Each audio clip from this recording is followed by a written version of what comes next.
everyone, just jumping into a quick arena game. I already have a table. I'm just going to jump right over to the game board. Actually, I have a minute left to pick. I got to pick a faction right away.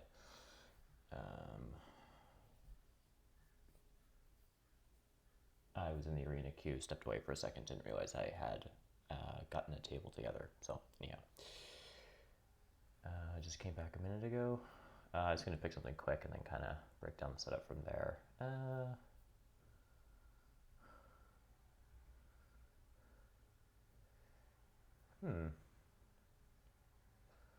Interesting. I'm going to throw in some engineers. I'm going to grab my coffee and then I'm going to chat through this a bit. So engineers are not perfect here.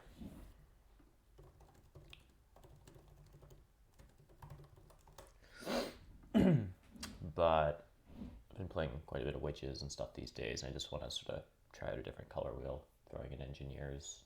I think with nomads kind of, I don't know, maybe that did nothing to suppress a witch's pick, but I just sort of wanted to see engineers back in. I had played them a bit during the early part of the arena season and it had kind of stopped, but playing more like Darklings, Chaos, Swarmlings stuff these days. I'm just interested in trying something. Going back to tackle engineers a bit more. 362 rating. 296 is a good table. And then, of course, Gino, who's incredible. One of the best. Okay, so let's look at the setup a little bit. So basically, first seat gets... This is one of these setups. I talk about this a lot. A lot of people do. But when you're looking at like what pass tiles are good for opening factions, or for if a faction's opening, there's like certain pass tiles that are good. Like 6 coins doesn't really snowball in round 1. You can't really do much with it. It's nice to have. It's handy downstream. It's not doing anything for your opening, generally speaking. This is actually kind of complicated bidding. So worker power is a good starting pass tile. Priest is a good starting pass tile. This isn't. TP bonus isn't. This really isn't. 2 workers is fine. Temp ship is like contextual. Some people love it. If you're green, it's very good. If you're black on this map, you don't really want it. So on this map, nomads are hoping that probably like engineers or mermaids take temp ship so that they can get something in first seat. Probably 2 workers goes. Probably it's just worker power. Probably it's priest and then nomads get 6 coins. If, well, mermaids might want a dwelling rush here. Oh, you know what happens here, though, is engineers get double dig. I wonder if engineers are actually kind of okay. Oh, it's not my turn to bid. Okay, so this is the thing. Mermaids might take temp ship here, except for the fact that engineers, if mermaids take temp ship, then engineers can just take worker power, probably, assuming darklings probably take 2 workers, or even the priest or something. Yeah, I think I'm going to follow this for a sec. Well, regardless of what Darklings takes, and regardless of what Mermaids takes, there's a 3 power tile sitting for engineers that they can take, so they can open with double dig, and they go ahead of Mermaids. So one of the really tricky things about being on this map with engineers is there tends to be a lot of activity in this Western Fjord, and I think there is on this game as well. I think Darklings probably start G5. I think Nomads are F4, maybe H5. I think Darklings or Nomads dig this. Like, this is all early activity. Engineers wants to be in here, but a common mermaid starting spot is here, digging this hex, and then sort of towning through here, and so it makes it very tricky if you get boxed in. The good thing with engineers here is that yeah, you might not get worker power and be able to do this. You might get it with 1 blocked. Maybe you care about that, I don't know. But you get to secure F3 from mermaids is what you get to do. And I think that's pretty cool. I think that's pretty cool. I think what I do is if I'm engineers, I start G4, E8. I take worker power if it's available to me, and if not, I take temp ship. And if it's temp ship, then I just go full D rush. I go dig, build, and I end round 1 with 6 dwellings on the board or something like that. Because the funny thing is about, I've done this before with engineers, is like started on G4 and taken F3 from mermaids, but like it's not over yet, right? Just because you have F3, it's by no means, you know, are you safe. Mermaids will dig D1 from you if they have a structure that they start on the board here, and if they develop it at all into a temple or something, like they don't want to strand that, they want that to be part of a town. And if this can't be a town for them, then actually double digging this and taking this stuff isn't too bad, and this is your whole connection path. So it's not bad compensation if you have to double dig not on worker power but on temp ship, and you just end up ending round 1 on D1. That gives you pretty good options for connection. Basically, you want this hex or this hex, and they're both one ship away. So it's tricky. Like, it's still tricky, but because nomads start here, they're probably going to be after this pretty quickly. Mermaids will be up to 2 ship quickly. Hopefully, they just have other priorities other than digging this. Anyhow, just thinking through engineers' connection stuff, which is never easy. You just need a lot of hexes. You need to take this, then you need to get this, then you need to get this before mermaids, and then you need to get this before nomads. Like it's a lot of single spades, and it's shipping, and you kind of got to do it quickly. And then you got to just like dig this before nomads open with a stronghold and take it. Like it's okay. So where are people starting? E8 and E7. Darklings over here just don't have a neighbor unless mermaids start F7, which I don't love. Mermaids probably start here, which is annoying for darklings. And they probably dig it. Like, mermaids will probably spade this stuff.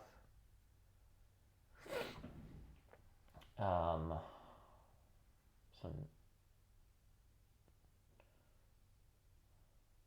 darklings probably don't have a neighbor down here.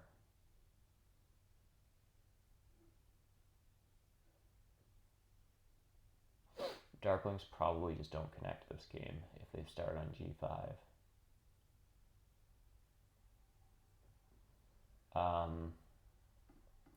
So darklings, I mean, even if they did connect, they're fighting network against nomads and engineers. But they start with 2 workers. It's a dwelling round. They probably just get the priest action. They probably just get to open temple 3 dwellings in a dwelling round.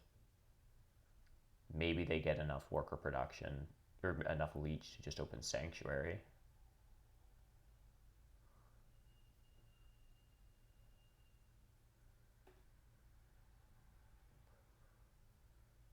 Darklings could water too and do some funky stuff to try to hit this bonus. Aren't a ton of coins in the game. There's basically a 6 coin tile, and that's it. What else are we missing? 4 coins, or missing 4 coins, 2 coins, and 2 coins. So that's the cult coins, the spade, and the dwelling scoring. So we don't score off dwellings, we score off big stuff in shipping. But temp ship is also in. It's kind of a funny combo of pastiles, actually. There's no spade here, but there's lots here.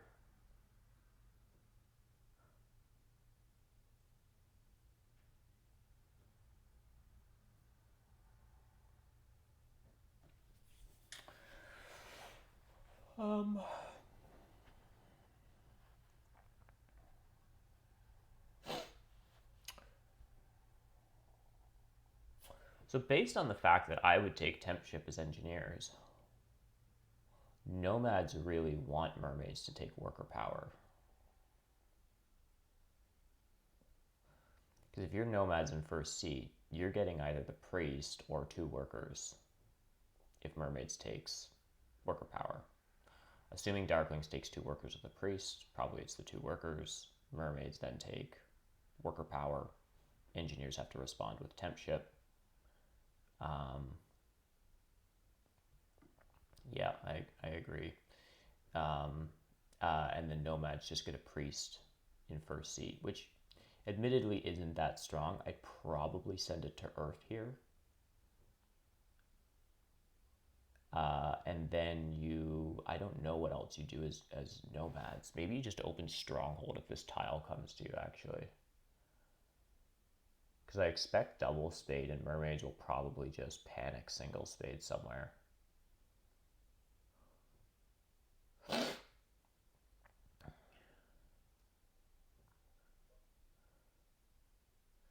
Darklings, I just am a little hesitant about.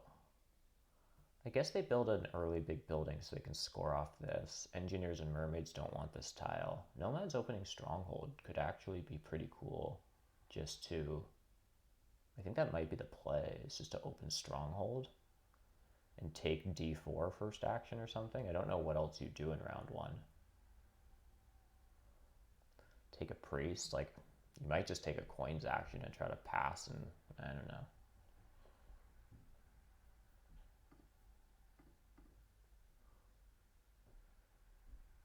Darklings are funny here. They don't seem very good, but I also, Darkling is at 28. Feel like they should come down some. I just don't see a great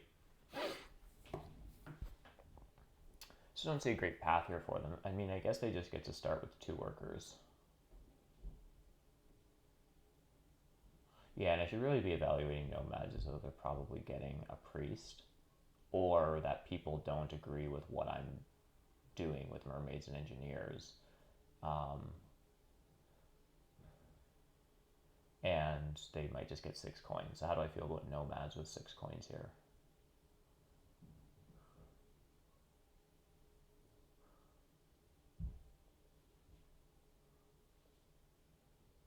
Sort of tempted to still just take a worker's action and dig d4 with a stronghold first action. I don't know. I just don't think you're getting double dig.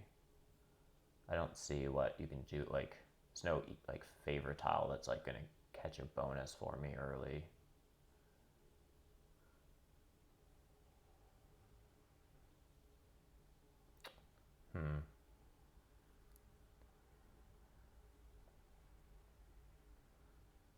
Although catching the spade bonus in round 2 will actually be quite helpful for nomads. Which, if they get the first priest to Earth,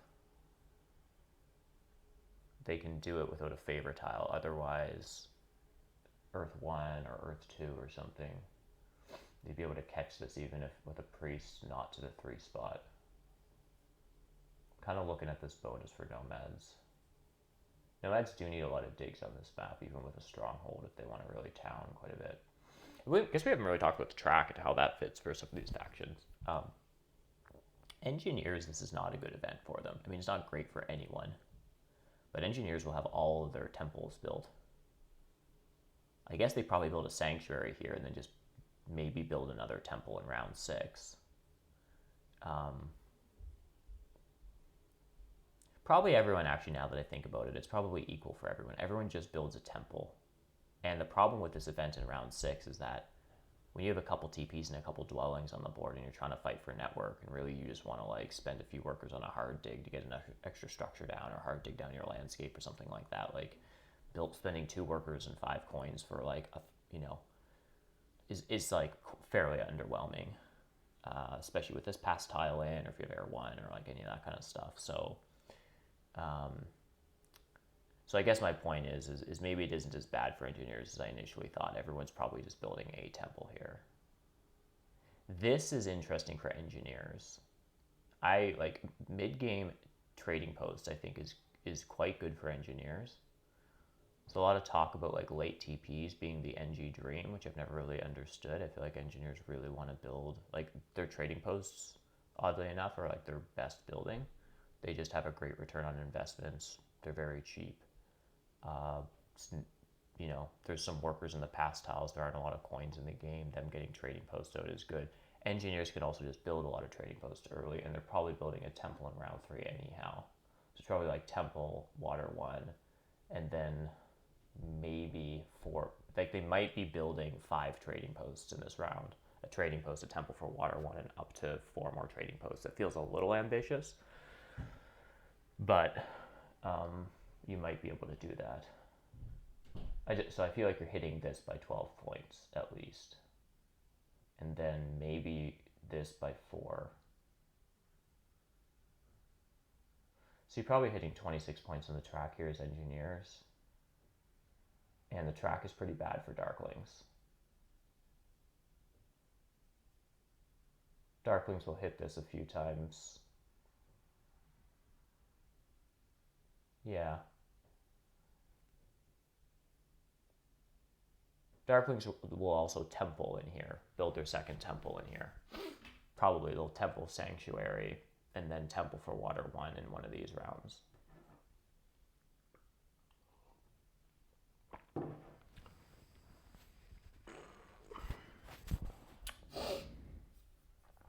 So I actually don't know what I like here. No idea how to evaluate this auction.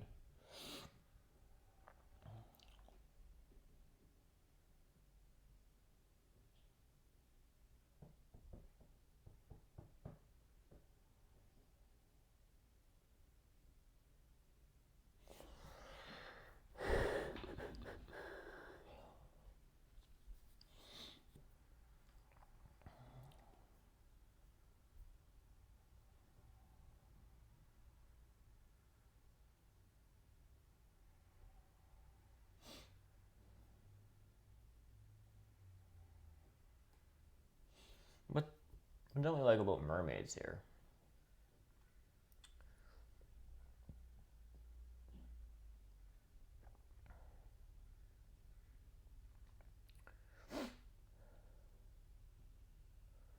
There's another thing mermaids could do here, and it's open with the priest. First action, sigil, dig something. I mean, it's kind of bad. Yeah, it's too bad with single dig on this map couldn't just guarantee you to, like on base map, you can just burn for single spade and open Temple 3 dwelling. It's pretty sick. Because the other thing you can do is you can start with a spade as mermaid, send it to water, and open with water 2. I guess that isn't as strong because there's no temple coin event, but this event for mermaids can be abused pretty well. You can at least get access to these spades. There isn't really another like culty faction here.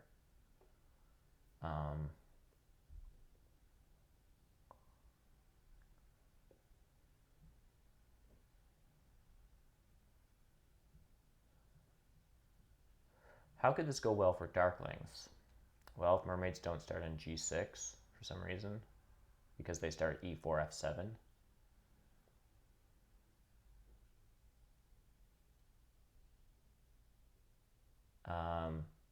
They play a little more culty.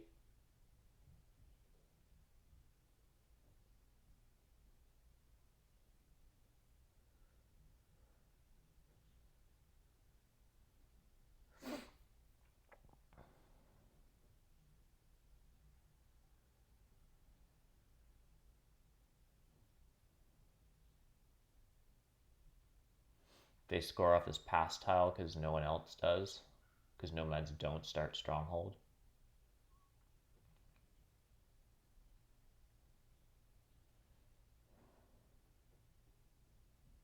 Nomads will eventually build their stronghold, probably, like whenever they land on it. Like whenever they land on this tile in the mid game, they might just build it in round 3 or something if they can afford it. I don't know. But you might get this tile like twice uninterrupted before there's another big building on the board. I mean, it'd be cool if you could just get this 3 times in the game you open with it. I guess you wouldn't score off it in round 1. Yeah. There's no dwelling scoring for Darklings, which is kind of annoying.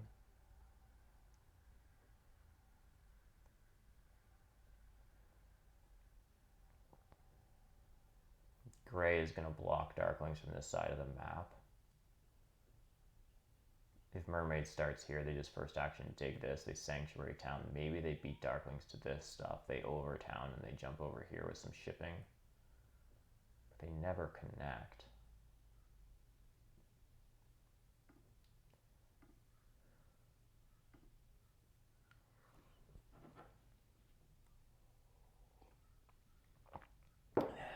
Can't tell if this is overbidding engineers against nomads here. I guess mermaids are also just like...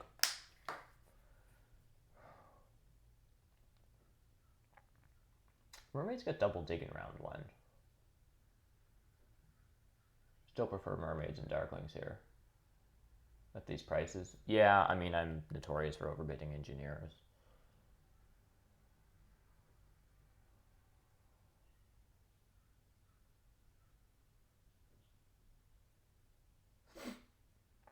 I'm a little more familiar with, like, engineers.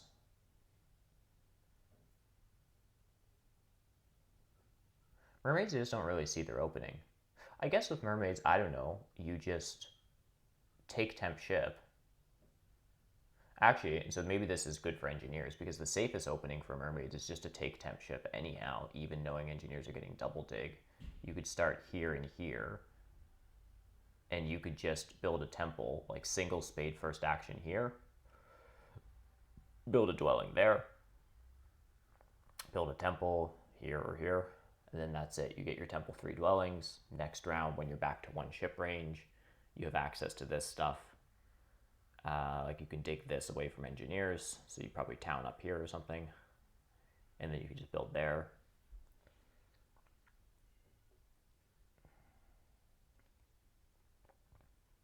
So yeah, I don't think, so maybe that's what, if someone else did that against me as engineers, that would actually be pretty annoying.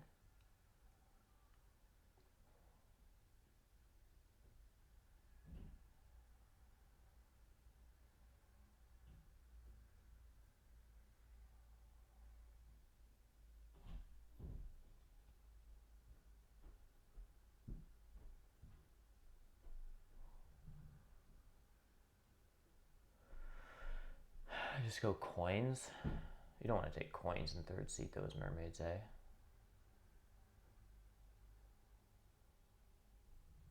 Seems a little spicy. Better priest. Oh, take the priest and then you... I feel a little self-conscious just bidding on whatever Gino's doing. Do I actually believe in darklings at 26? Not really.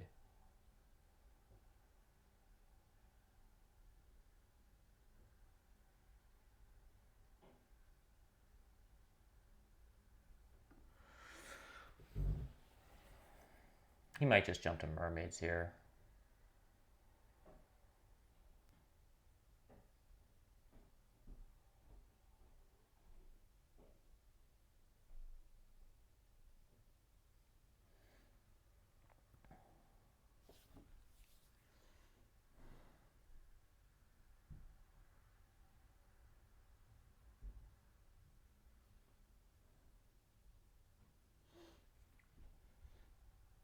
Think against this player though, don't you just take worker power as mermaids and just hope for double dig?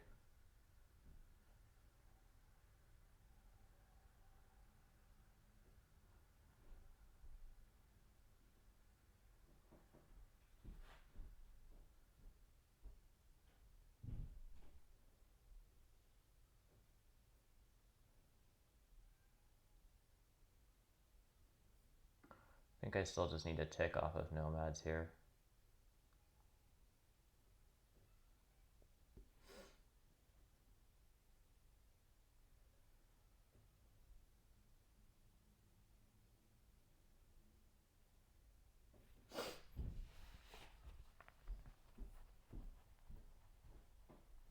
Yeah, darklings hope to get SA.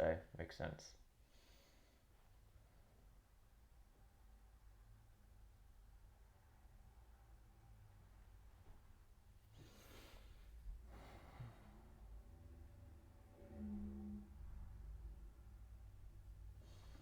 Alright, let's try mermaids.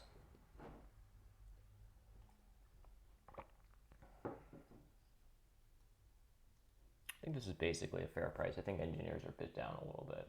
Actually, quite a bit too much. I'm not actually convinced engineers are actually better than nomads.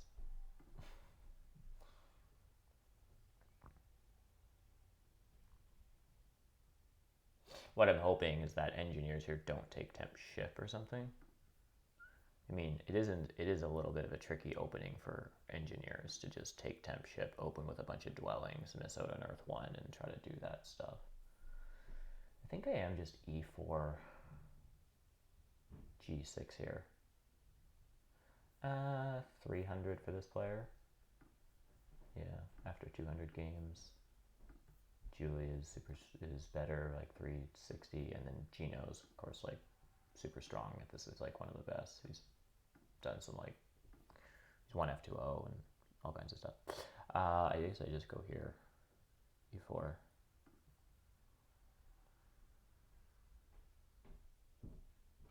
I think it's just E4 G6.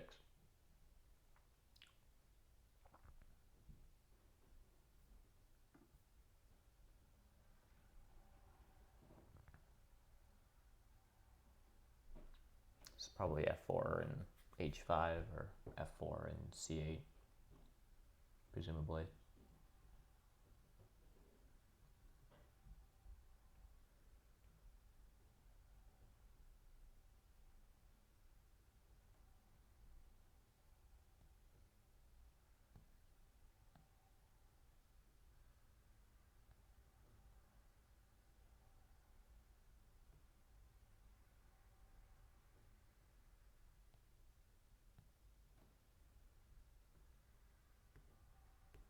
I guess I should just take temp ship here.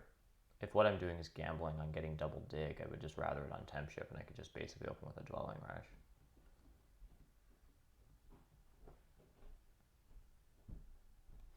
Problem with a dwelling rush is it leaves F5 open, and if Darklings open Sanctuary, they might double dig that in round 2 if they can. But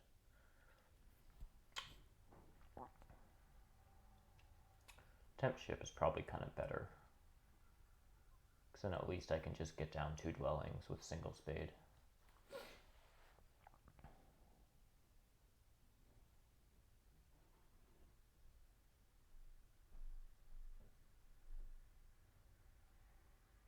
This is interesting.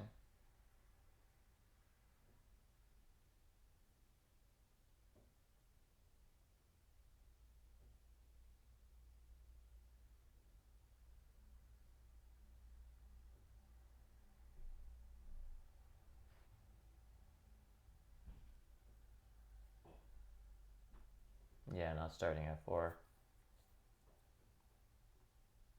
Yeah, it's particularly bizarre. Like, nomads don't have color neighbors in, so I guess they're just putting pressure on HA, if you don't mind. I assume it's just 2 workers from Darklings. It's the priest.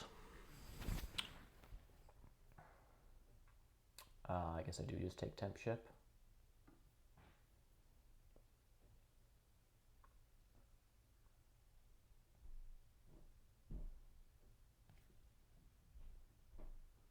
So yeah, this is very nice for nomads.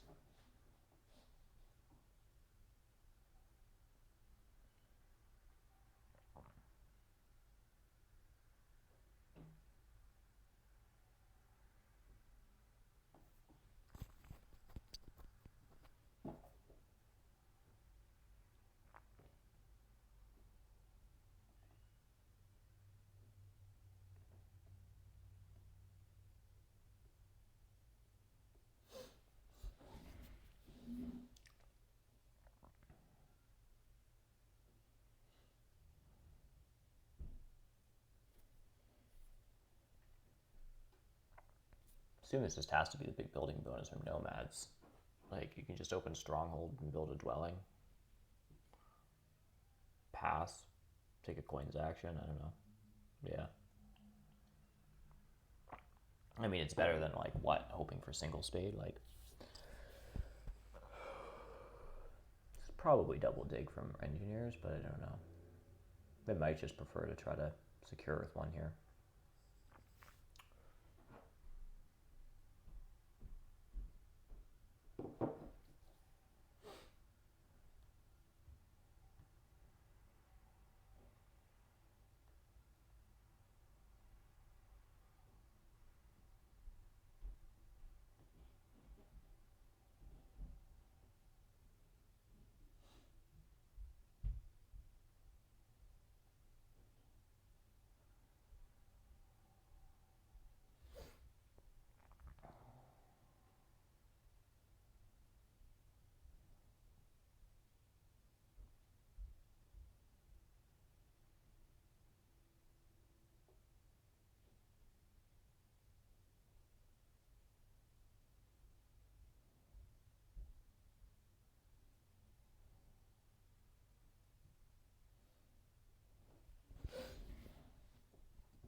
So I could just join the power party.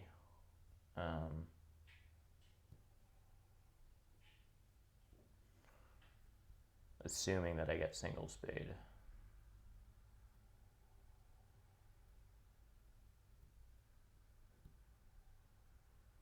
Assuming nomads don't want it. And I can just get a little more power. The question is, do I want my temple here anyhow? Probably it's okay to put a temple here.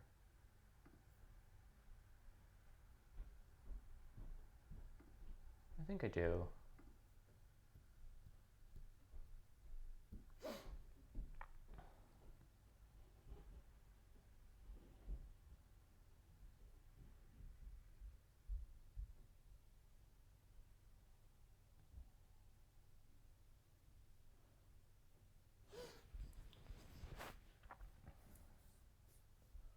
I think I do kind of like the idea of trying like a water 2 thing maybe. Maybe I would have played kind of culty this game.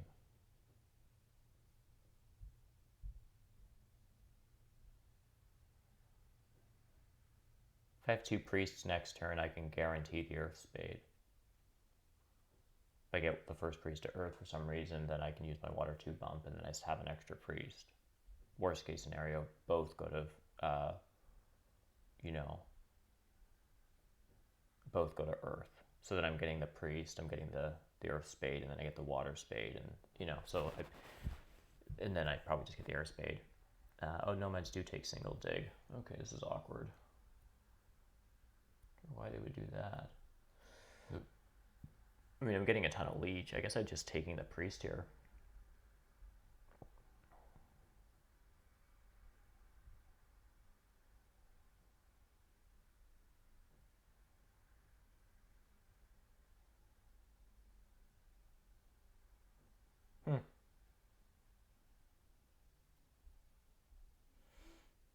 Just that's the thing with like players that are a bit newer. It's like you can't like single spade is such an underwhelming action, and taking it while you're on the big building tile just seems very goofy.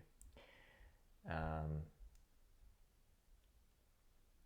don't. Well, yeah, probably. I don't think I need to slow him down. I just take the priest here, and I might upgrade shipping. I think it's priest and coins is what it is.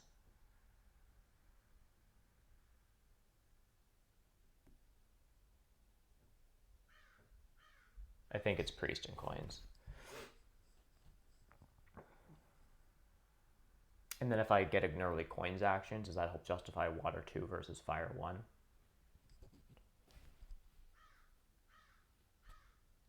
Because like this isn't really a water 2, like get a bunch of priests, send them to cults kind of game, because there isn't that like temple event, and there isn't like a ton of coins, so it does feel kind of spicy. But I don't know. I mean, I get this coin action.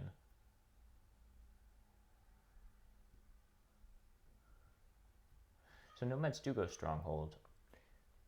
I guess I just get to open stronghold 4 dwellings. It just seems very anti-coin, kind of.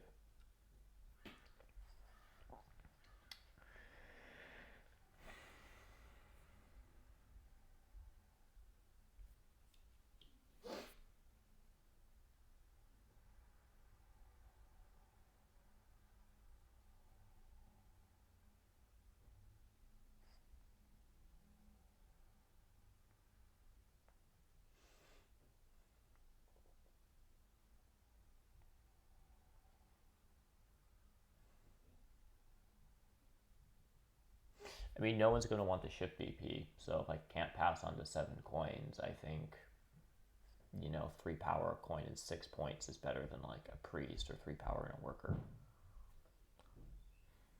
So I think it's just a coins action. I go to 3 ship this round. I build here and here.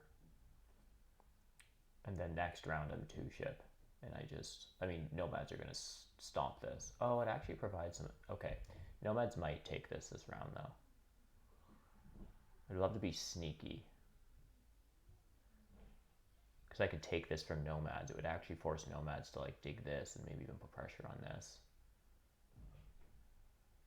I mean, Darklings are just going to take this before Nomads do, but I don't know. It'll inject some chaos into the game. I'll just take coins before... Well... Could anyone else take them? No, Nomads are very far away from getting coins. Darklings, when they get some leech, could take them. So I could just upgrade ship once. No, I want Nomads to use their stronghold action first. Yeah.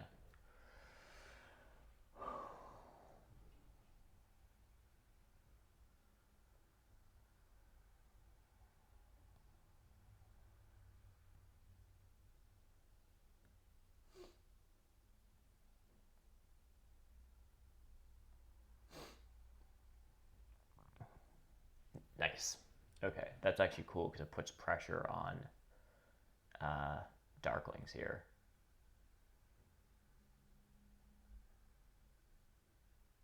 To take I3 like first action next turn.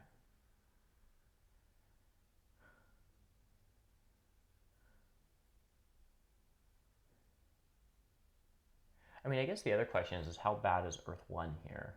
It feels expensive.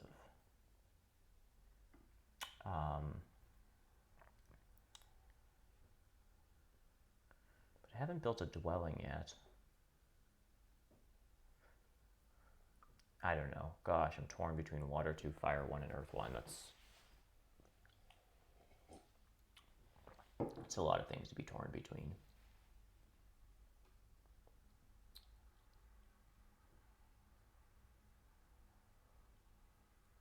I'm spending 5, 6, 7, 8, 9 coins this turn. I'll have 6 next round, and I can't imagine. Yeah, 6 next round. I'll probably have 7 next round, and I build a dwelling pretty much and pass.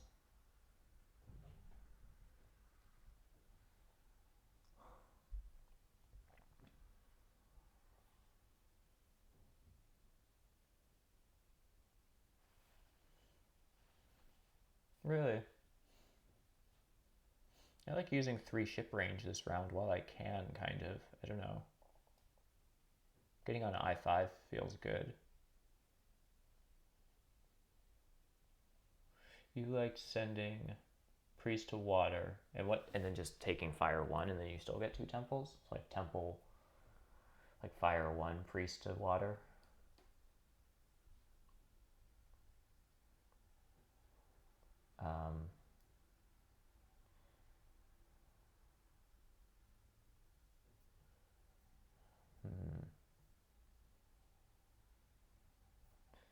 Okay.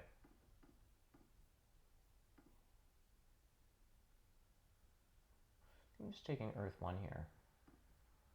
I think I like this better. Surprisingly.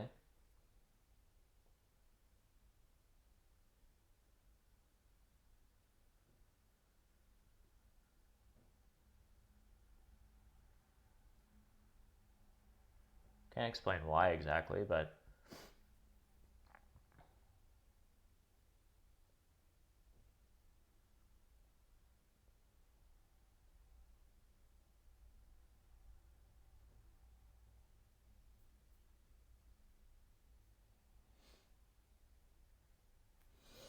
yeah, there certainly are cult points to get.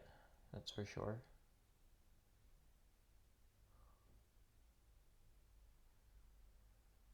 I mean, taking coins and priest is round 1 power actions and still having a bit of power left. Like, good leech. Taking priest and coins is a lot more efficient than single dig. And then I just get to build a dwelling next round. Like, I think next round I'm passing for ship VP, missing out on a coins action, sending a priest off somewhere, building a dwelling onto B3 at 2 ship, and then passing for one of these and opening the next round with a coins action. And then I probably build a trading post and maybe a couple more dwellings into a temple for water 1, and it's just like, or just build out TPs and SA for air 1, like, and then I just have 1 temple on the board. Well, I need a 2nd temple for priest production probably, but yeah, I actually do like a 2nd earlier temple here. I mean, sort of back to this like priest production line, I think is good here. Nomads aren't producing priests. Darklings are producing digs. Engineers will play a bit culty, but they also need to ship ASAP. So like, yeah, I think this is interesting. I don't really know what this does.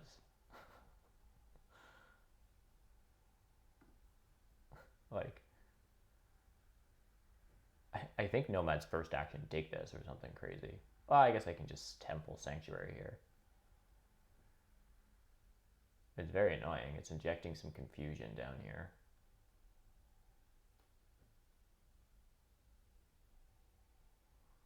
So I just do this. G2.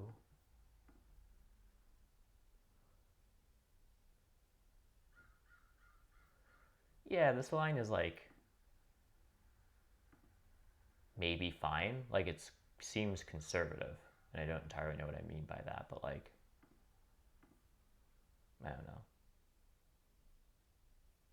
It's expensive to upgrade ship round 1 manually and then take, especially when your first powered action is like temp ship. Like temp ship is supposed to sort of like boost your econ because you're using coins for other things other than shipping. So it's like going temp ship into a ship upgrade into Earth 1, like, and then not passing for a bunch of coins. Like it's very conservative, but like, I don't know, I'm securing some hexes. I'm being annoying to people.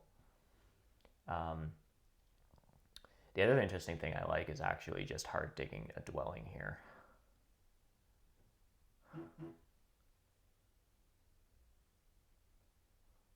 I think I like that quite a bit because I think Darklings would just like to take this because as it stands, I think like, yeah, I think I super just hard dig a dwelling here. So I hard dig a dwelling. I send a priest to water. Okay, so this is still safe for now. I think I send this priest to water.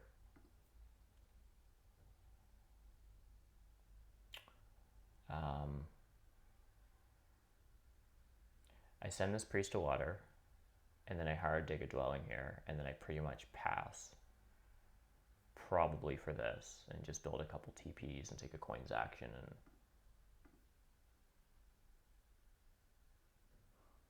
like I think Darklings might just want to I guess what Darklings get to do here though is this gets cut off from them probably. I'm going to take this from them, and so Darklings just double dig this.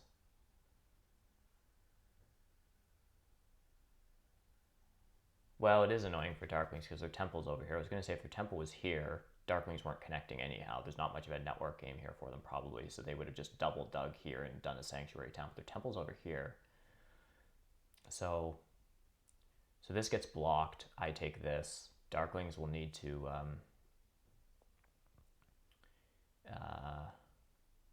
yeah, this is all kinds of messy for Darklings. Even if they got F5, like the fact that their temple's over here, which is just not that good for them. Anyhow, I think what Gino's going to have to do is he'll double dig F4, and then probably he just gets E5 later, because nomads aren't here, so he just builds a town here eventually.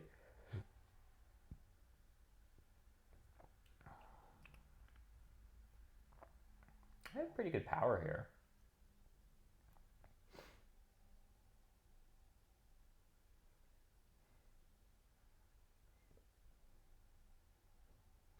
I mean, how bad is this double dig? Feels pretty bad, kind of. But what if I dig this X? What does that do? Gives engineers a bunch of power.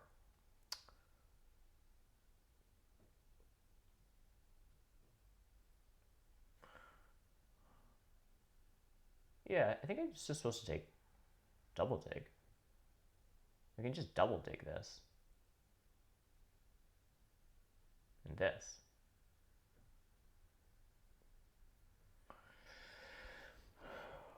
Or what engineers try to get up here.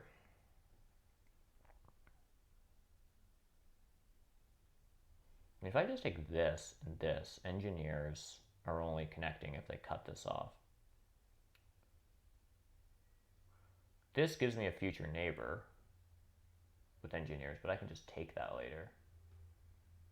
kind of just like this and this for some reason. I guess I'll get leech here eventually from like nomads and stuff. I don't know. This seems pretty expensive. By expensive, I'm complaining about coins. But I don't know. It's just like Earth 1 building dwellings, passing for 6. It's just kind of points greedy. If I pass onto this, I probably just like build like, ugh. I've burnt down to 6 at this point, so like, I don't know. Do I even get 2 trading posts out next round if I pass onto this? That would feel kind of okay. If I pass onto this, that would be nice.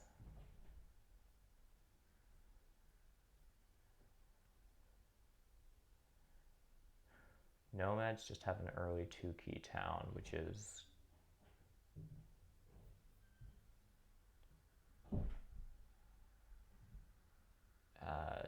just hold on one second. I'm just going to refill coffee.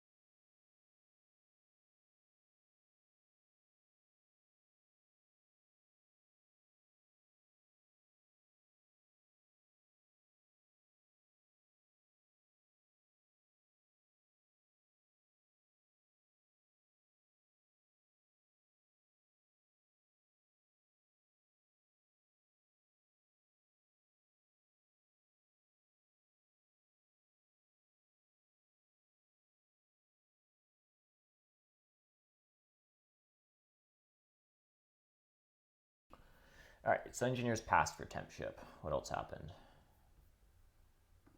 Okay. Okay, so nomads did buy the priests. Is that what happened? No, wait a second. Hold on. So I double dug. Geno gained some power. Oh. Nomads, I see. They down converted power to coins to get that temple for water 1. Engineers down converted a power before passing for temp ship, and then Geno dug this with a priest. Okay, so Geno's in a tough spot here-ish, but he's also Sanctuary 4 dwellings end of round 2 with Fire 1, Earth 1, and some power.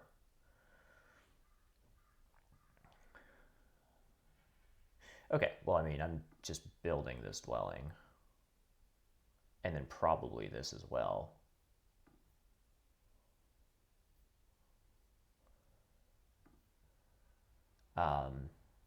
Nomads are passing. And then unfortunately, if nomads took a priest here, I want his 6 coin tile. I want nomads or their 6 coin tile. But I don't get it either way. Because nomads take a priest, I don't have 2 moves left. And if they pass now, Geno's all ready to go.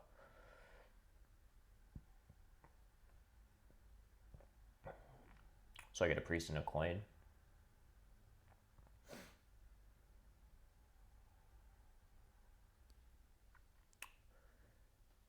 Geno doesn't pass here. I just pass for the coins.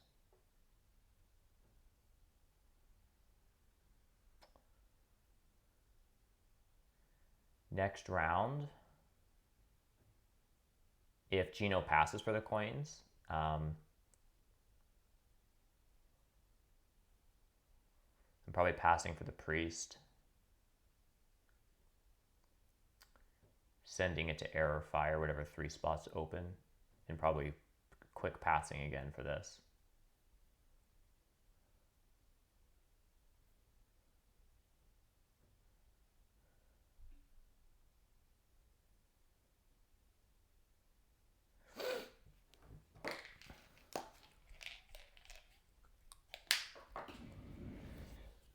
Juno passes.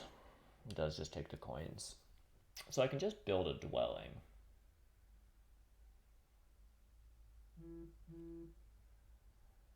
It's probably what I should do. The other option is saving power for a trading post. Or saving coins for a trading post. But I'd be paying a worker to not build this, and then next round to get this out. Yeah, it's not good. I'm just going to do this. I'm just getting dwellings out.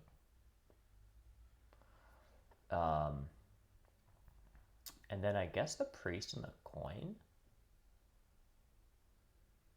is better than worker power. Worker power gets me closer to a coin's. I mean, passing to this and then back to this is almost a coin action in and of itself. So that's the thing about this. But an extra priest seems interesting.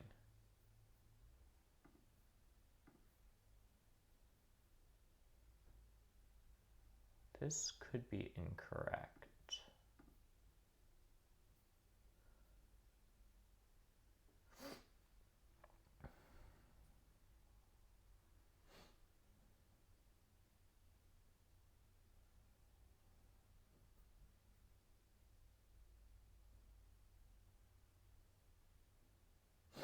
Basically what I need to do is get 5 power.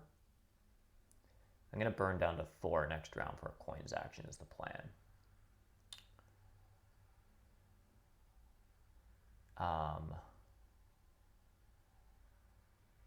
Gosh, this is awkward for engineers. I think they just want to take double dig right now, but they want to build on D1 first and then double dig this. And I might just ruin their lives by hard digging this. I think I probably do just hard dig this if they come near it. Anyhow, it's just awkward because they cult spaded here. They have no place to double dig, really. I guess they can do this stuff or something. Yeah. Engineers are just awkward and hard to optimize and sequence stuff on this map. I run into these same issues all the time. Anyhow, so I need 8 power or 8 leech to take 7 coins. I have 3 here, so I need 5. I have 2 priests. I can probably get 3 from the cults, so I need a 2 for 1 and passing first. Oh, he took coins.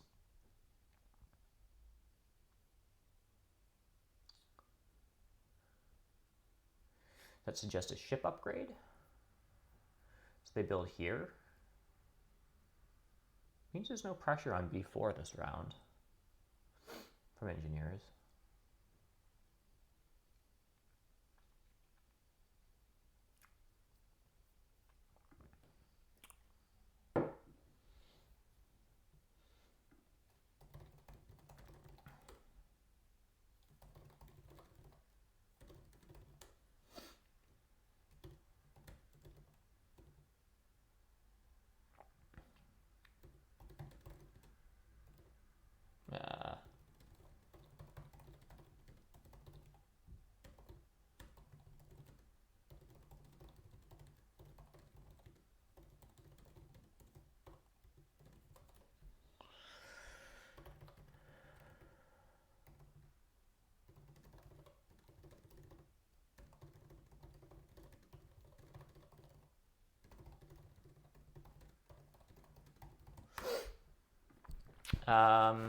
Yeah, yesterday's open table was a good time. It was awesome having Snake on. Yeah, it's totally trashed. Played an awesome Nomads game.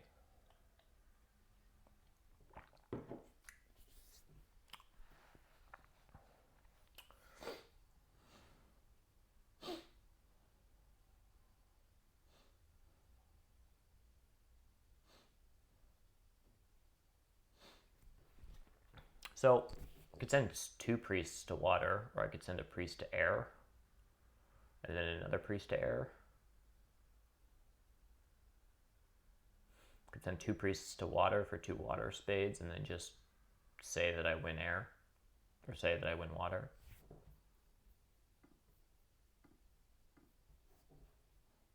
And then immediately do this.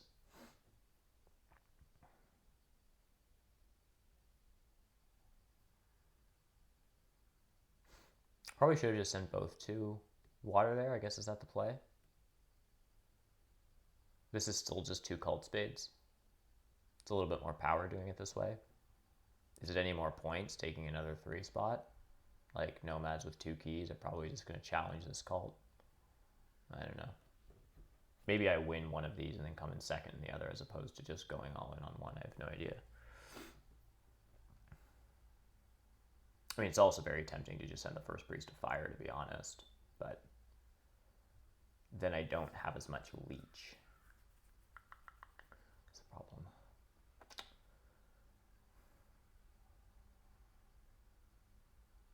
Am I getting any leech this turn?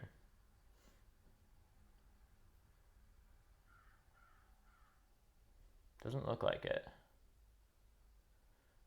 Genu is developing over here.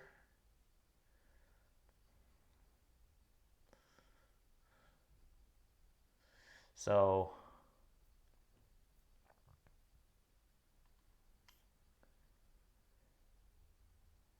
just water 1 from Geno, presumably. Yeah, my coin situation is very dire.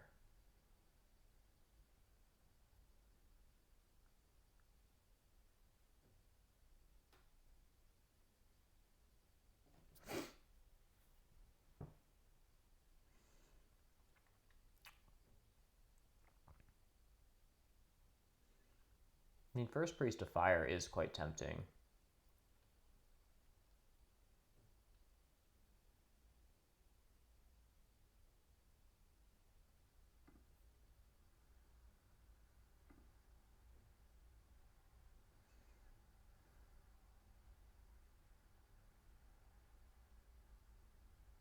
Wait a second. I have 1 power here. If I let engineers build here and here this round, are they trying to get enough for single spade? If they build here, that's a power. If they build here, that's 2. I have 1, that's 3. A priest to air is 5. This is 8. Sending a priest to fire might leave me short for a coins action. So just sending another one to water then probably makes the most sense. Or I guess just to air, so I get this air spade. What else would engineers be doing with this temp ship? They took coins.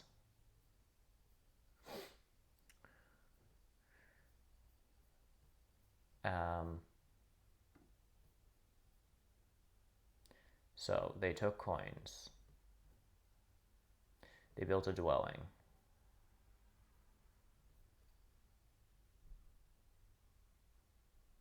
Oh, they took coins. They built a dwelling here. Let's go priest to air.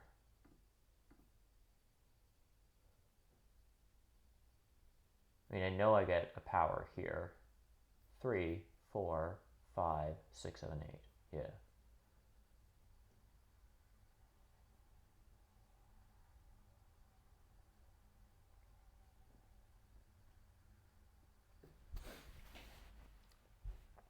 It's a bit of a shame to let engineers connect, but I mean, they still would need to double dig this before Nomad Sandstorm it. So like,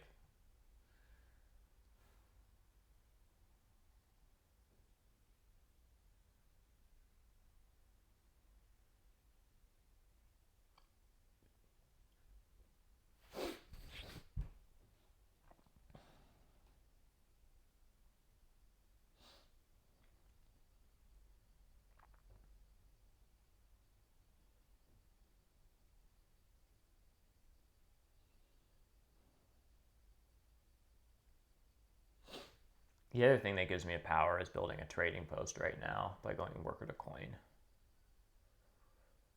But engineers do have the power for a single spade. And with temp ship, surely they just want to go here. I mean, maybe they do this, this, and this, and they just know they're not connecting, but... Because I guess this northern stuff doesn't... Okay. Geno, you are... Yeah, boy. Thank you. Okay. I have to pass now anyhow. So now I just have a little bit extra power. That was clutch. All right, well, I'm just passing for ship VP. And taking a coins action, and then engineers build on B4. So where are my towns going? Oh, and he gets double spade. Oh my goodness. Right, that was the power for double spade. So they do get north, which cuts off nomads, which means B4 is very strong for them, but they won't be able to do anything about it this round. So I will hard dig this from engineers next round. Probably.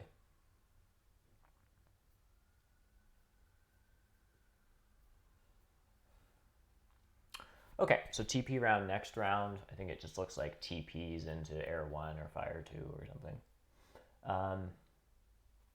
So I want to build trading posts where I'm going to have future towns. That doesn't really seem that great. This is never a town. This is obviously a town. This doesn't have to be my sanctuary town because I can just dig this, and I think it shouldn't be. I don't think I should commit my sanctuary yet. Like, I don't actually have to use my landscape or my sanctuary here.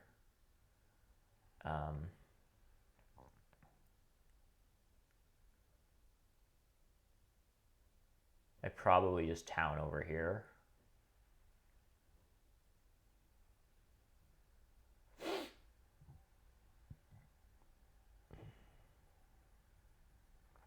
I don't super know. Oh, the other thing I can do is I can town next round. If I cult spade C5, take a coins action, first action, engineers will place here. I'll build here. I can 2 TP and then take something.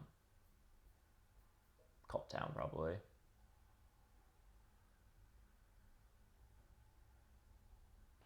Well, I have 12 coins next turn. I have 10.5 coins, sort of, which is less than 12.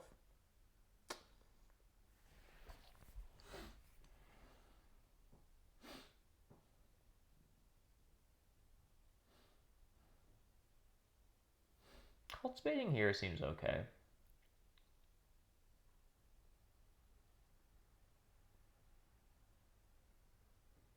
Am I supposed to just cult spade B4 so I don't have to hard dig it?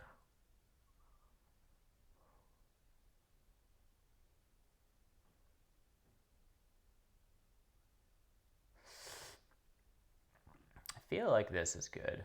I could even take a ship town next turn.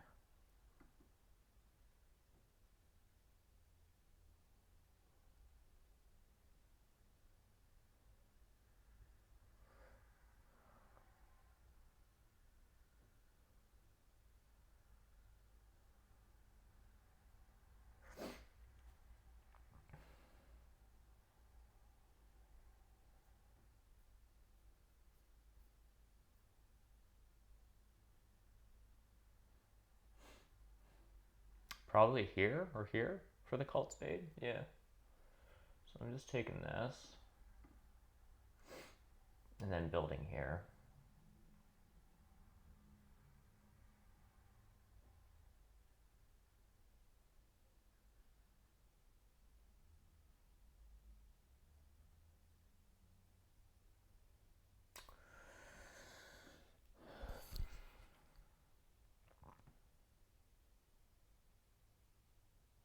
A little bit more leech.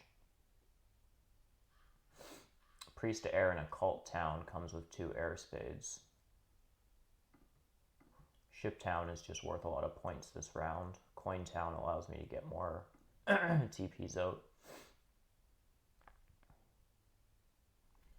Question is, I don't want to build, like I can build TPs here and here and here and here. Like I have 5 TP spots. Obviously, if I want to do towns better, I just put 2 here, and then I want my other TPs part of a town. But this isn't going to be part of a town.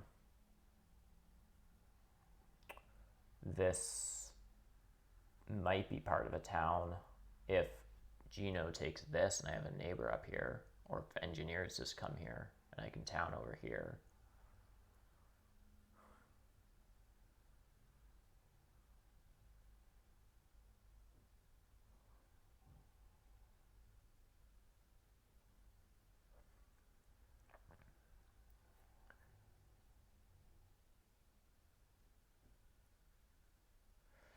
Yeah, or if I take c4 for sure. This is an interesting town for mermaids.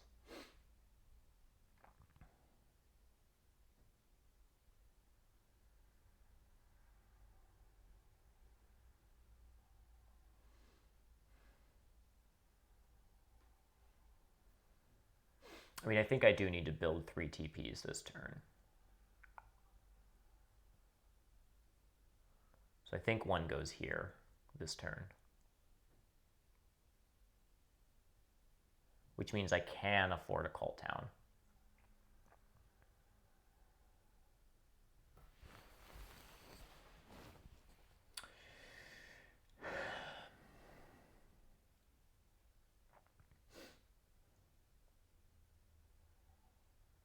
Like I can cult town and just build 3 TPs.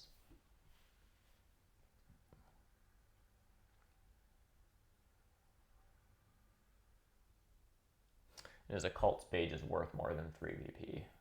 Like a ship town, I'm just basically taking for points. I don't even know that I need the utility of the 3rd ship. I mean, I guess I will need 3 shipping to connect eventually.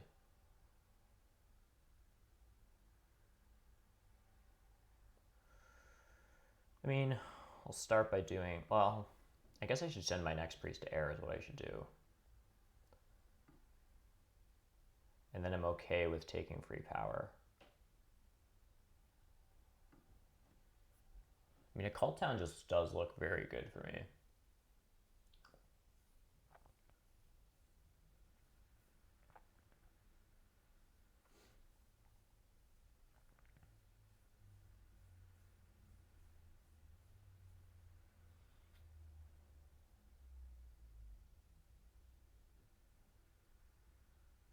So Geno has 7 structures on the board. For what it's worth, he connects, and some weird. I mean, I guess engineers might not connect. Nomads should. They can, just on 3 ship. So nomads are in play for network. And just have a better network, basically, than me.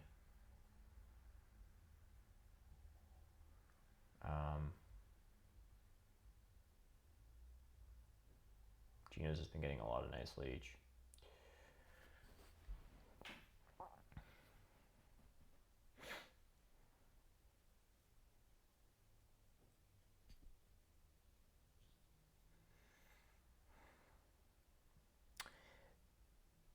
B5 is safe, sure, but yeah, I guess they just, yeah, B5 allows them to connect. Yeah, that's right. Even if I take B4 and stuff, like, yeah. I must take an action. Yeah, I gotta refresh.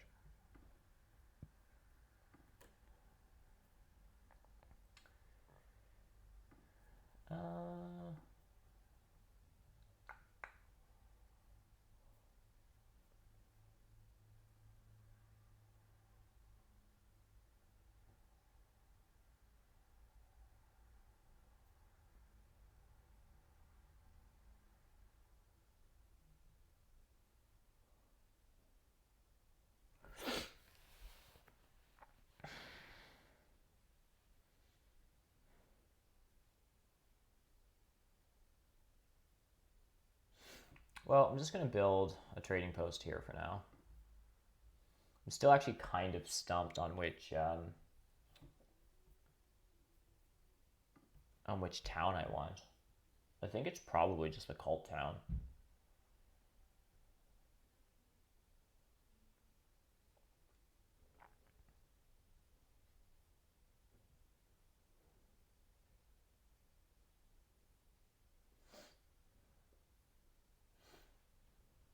The tricky thing is I don't know that I'm building a sanctuary next round because I don't have another temple spot. So it might be something goofy, like I TP here, and if this only really works if I do take all this and it becomes part of a town.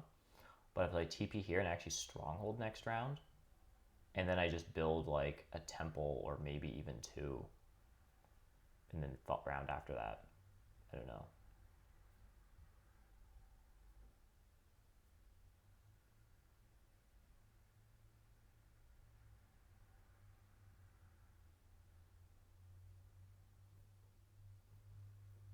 No one has any shipping this game. Gino does need to expand somewhere.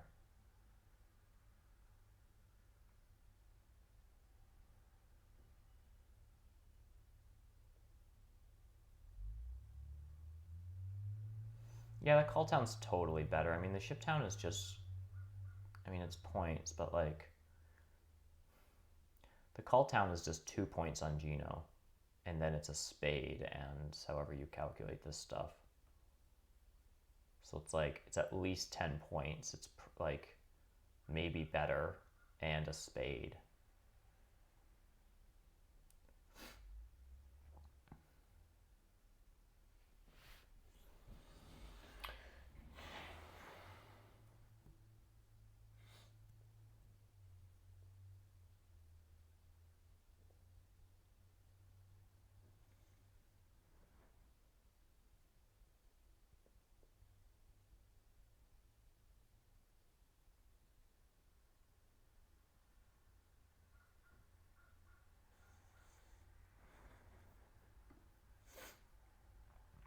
Guess, am I giving 2 power to engineers? They'd be able to down convert it into a coin, or do I offer Gino a bunch of power that can be coins this round?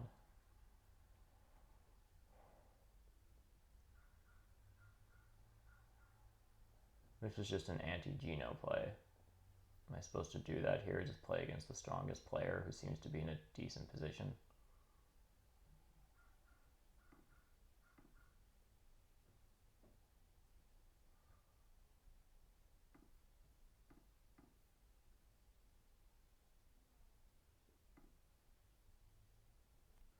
And I'm going to decline the town for now.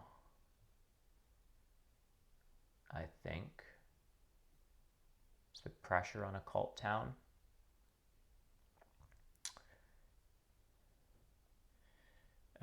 Gino goes next and could take a cult town, followed by nomads that could take a cult town.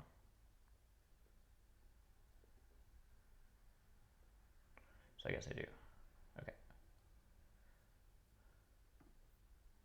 So I guess I do just do this.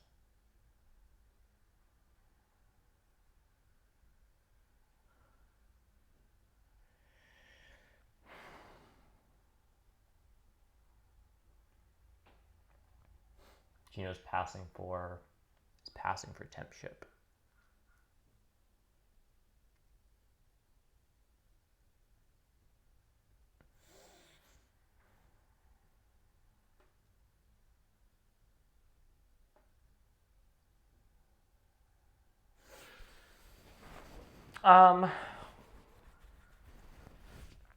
So here's a thought. I double hard dig this and build a dwelling this round, and then build a TP here.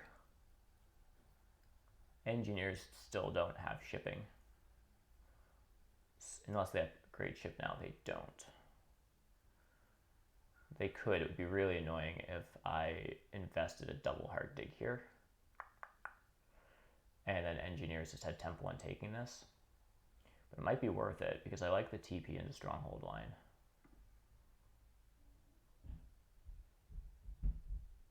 I mean, I need to build another trading post this turn, so it just has to go here.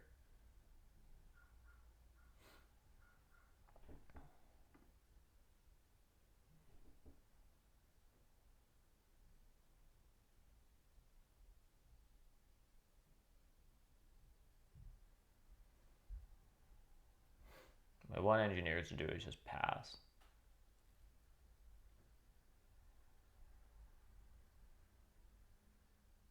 I mean, I guess I get cult spades, so engineers would have to be crazy enough to double dig this, which they wouldn't. So it's fine. Well, B4 and then something over here. basically. Maybe even G3, I don't know.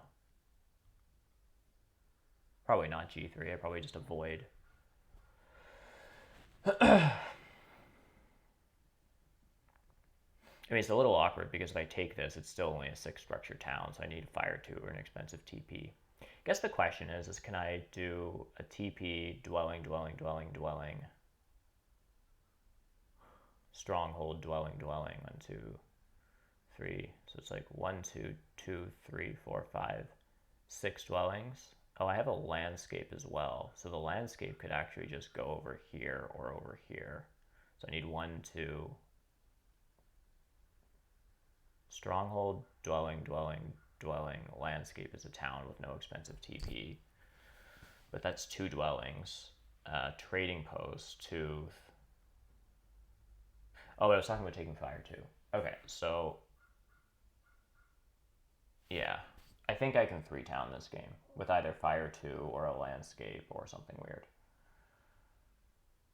Oh, and I super want Engineer's Pass tile.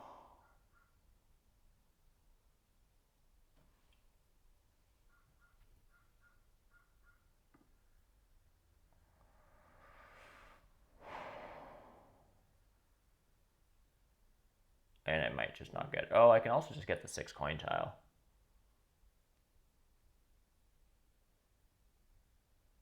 Which is, I probably prefer over 6 points here. Especially if I'm building this. Yeah, I totally actually just want the coins.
Sorry, folks. I have a cat that's a bit of a psychopath. Anyhow. So I double hard dug that before I ran off, which might have been pretty goofy, but we'll see. Because engineers just upgraded ship. No, they already had upgraded ship. Okay. Maybe I don't touch B4. I'm going to pass for the coins. Because coins are good. This is getting cult spaded. Something else is getting cult spaded, and I'm building 2 dwellings and a stronghold next turn.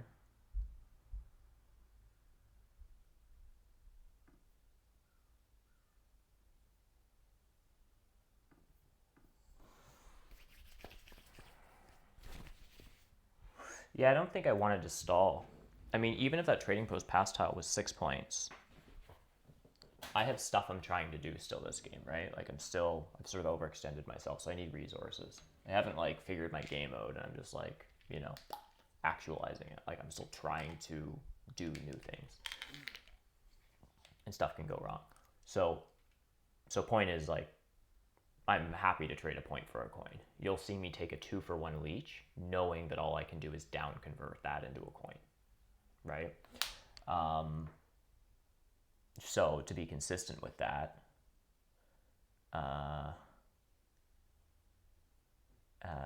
even if this was 6 points in a worker versus 6 coins, I mean, there's a worker in play as well, but You know, it's kind of like trading 6 points for 6 coins. Like this isn't as good. But you factor in the fact that I'm building a stronghold. Do I actually want 4 VP and a worker over just 6 coins here? I don't think I do. That you start that round 4 and going for the 2 ship VP tiles? Well, it's not actually interesting because the 6 coin tile wasn't available, is the thing. The other thing is the 6 coin tile helped me get a 7 coin action.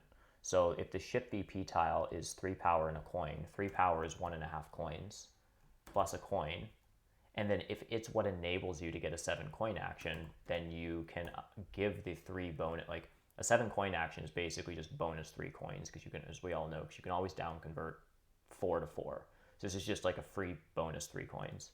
So if the ship VP is what's giving you that extra 7 coin action, then you're getting the 1.5 in its power income plus the coin that was sitting on it. One of the rounds, it wasn't always there, of course.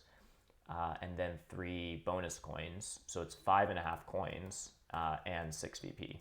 So even if the coin tile was sitting there, and let's say it had a bonus coin on it, so it was 7 coins, you know, now I'd be trading in round 2 6 VP for 1.5 coins. Right? So that's the thing about ship VP is that it does actually come with some resources as well.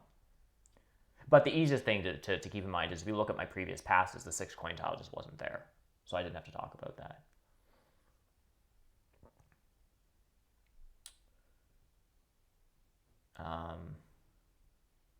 So engineers are just going to connect here. Engineers are just going to dig this. So I'm going to cult spade this. It actually means that I have a neighbor up here now. So I don't need fire too. I can just build another trading post. Yeah.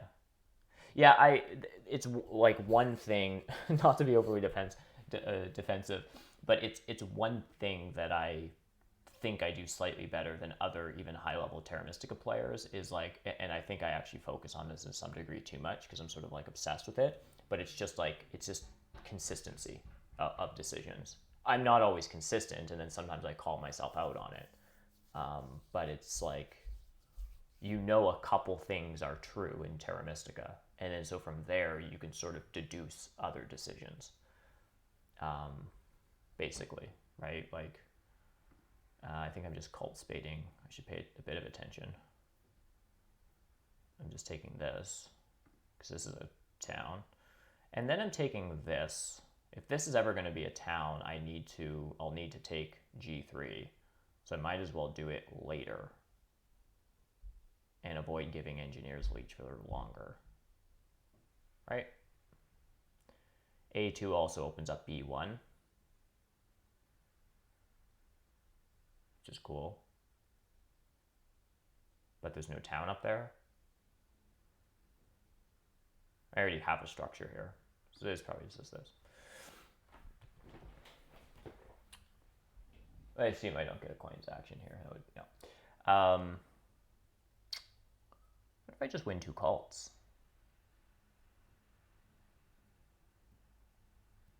That would seem fun.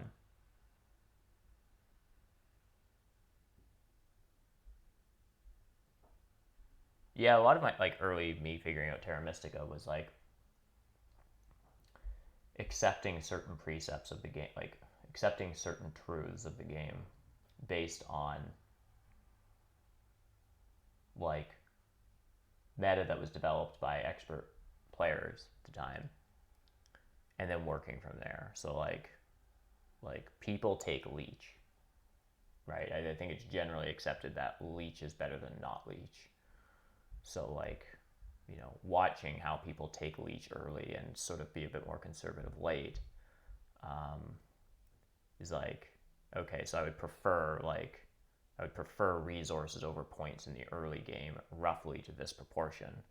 And so fairly early on in Terra Mystica, one thing that I used to do was like not rush points past tiles early.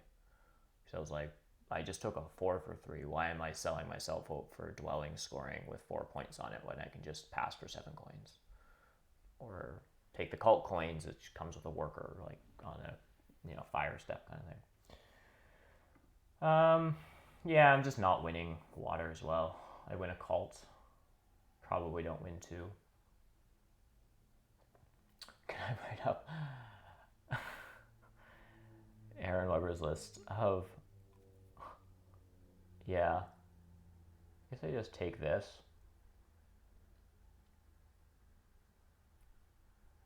I mean, this is fine, Aaron. What else am I doing? I just shouldn't leave this open to a double dig from engineers.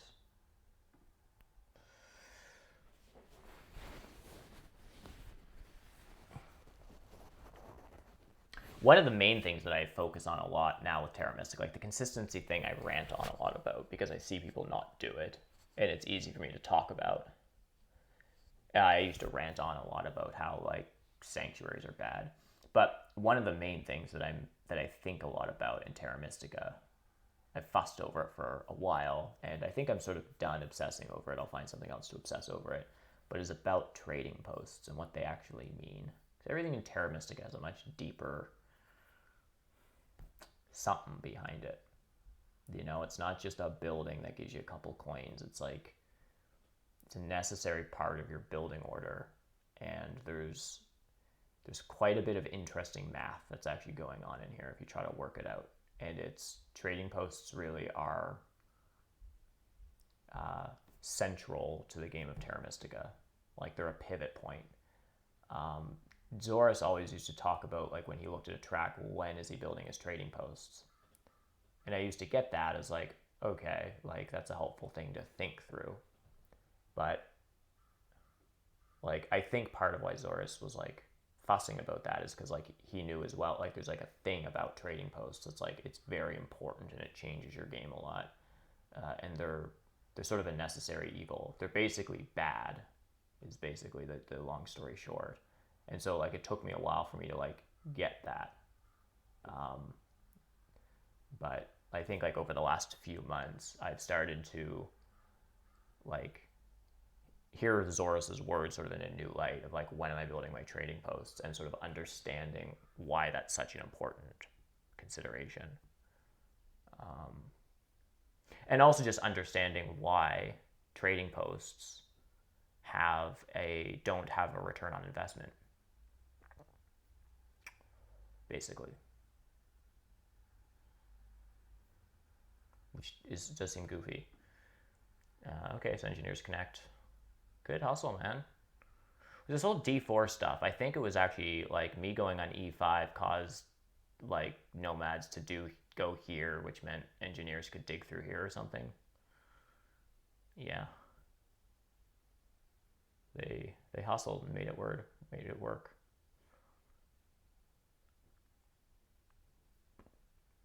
Yeah, I should focus on my game and not go on too many rants about Terra Mystica. But some of Weber's list of Terra Mystica truths basically involve things that I hate in Terra Mystica, which is most of it is the problem. Most buildings in Terra Mystica are awful. Sanctuaries are really bad. Sanctuaries are evil. Trading posts are awful.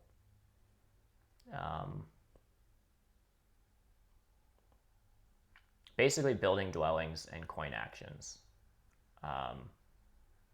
are the only good things you do in Terra Mystica. Everything else is bad. You just are forced to do it.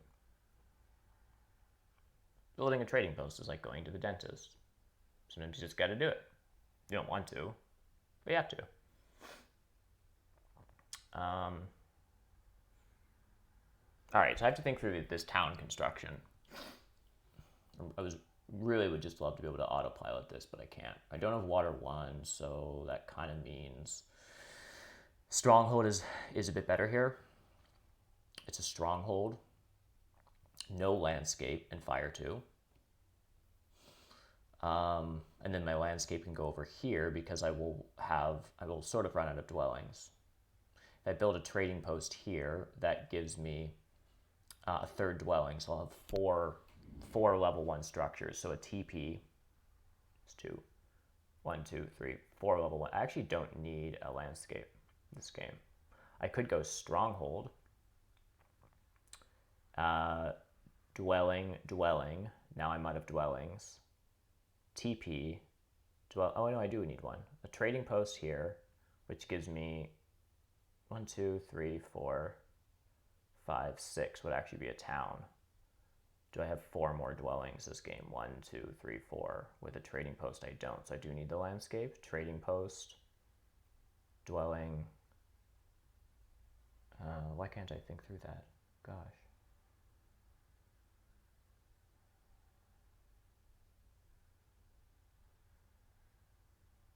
Yeah.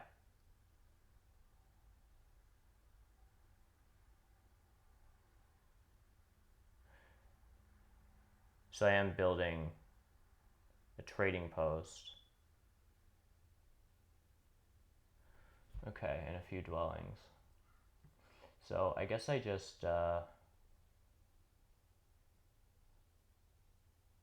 build a stronghold now and give everyone their leech.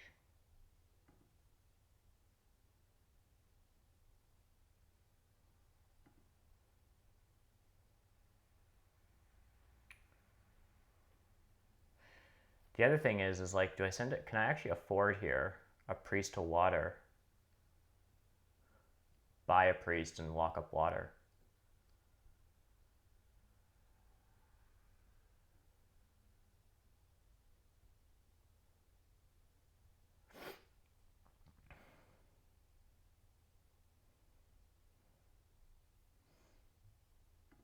Build a dwelling for now.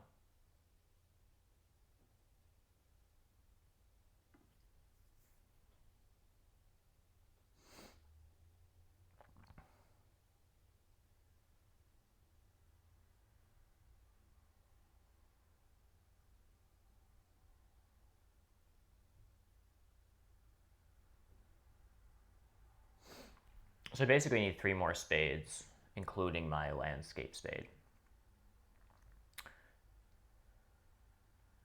So it's dwelling, TP, dwelling, landscape. 2, 3, 4, 5, 6, stronghold. Temple for fire 2 and 2 towns next round. I don't know if I have a game here or not. Because I have 2 towns coming in. Buying a priest and sending 2 to water seems expensive.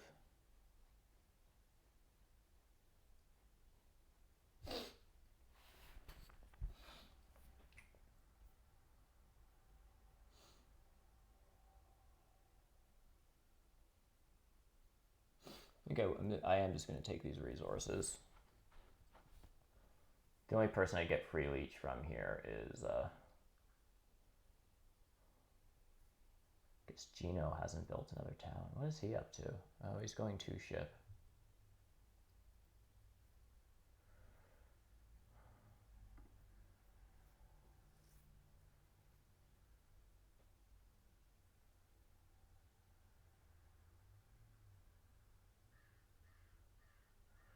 Air 1.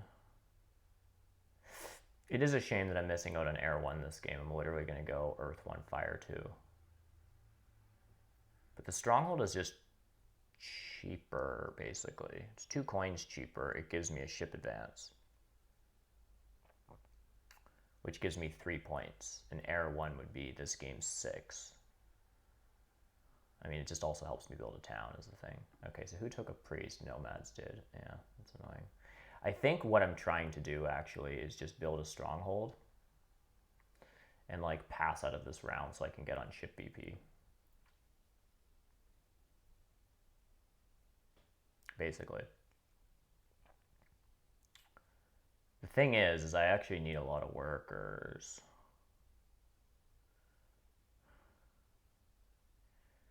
I need 3 spades. That's 9.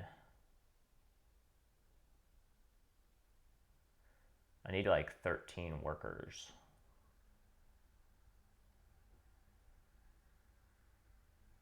If I'm doing that many hard digs.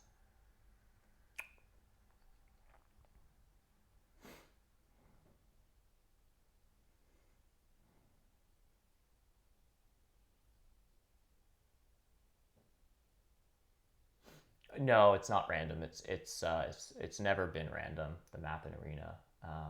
It's always like every arena season is like Yeah, every arena season is a specific like set settings. Yeah, so it's like they pick the map, they pick landscapes on or off. So far, it's always been mini expansion on, variable turn order, faction selection, and auction. Yeah. Okay, so Nomads went for a ship advance. I guess they have to. Like, this is their connection hex.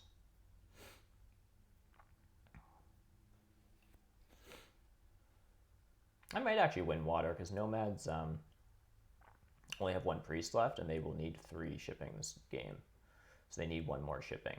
So that's this priest. So sending a priest to water for them means buying a priest or a priest town.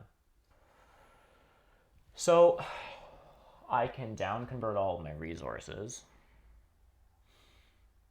and pass for the ship VP, which is what I'm going to do. There's nothing else to be done. I get 9 power, 2. Okay, yeah. So I just pass and take ship VP.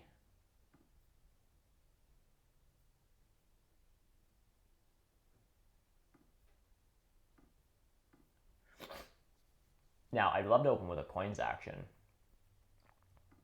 but might be opening with single dig, because I think I need 3 workers more than I need 7 coins, which feels pretty disgusting when I'm trying to found a town and I have ship VP and I could just upgrade ship a bunch.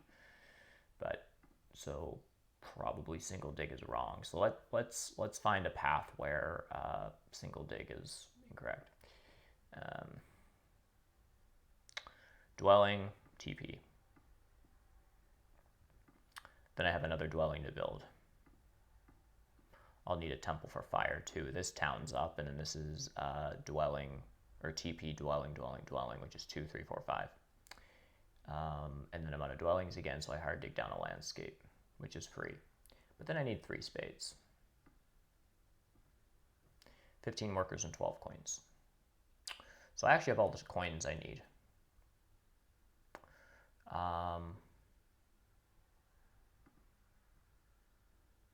I'm building a temple, a trading post, and 2 dwellings.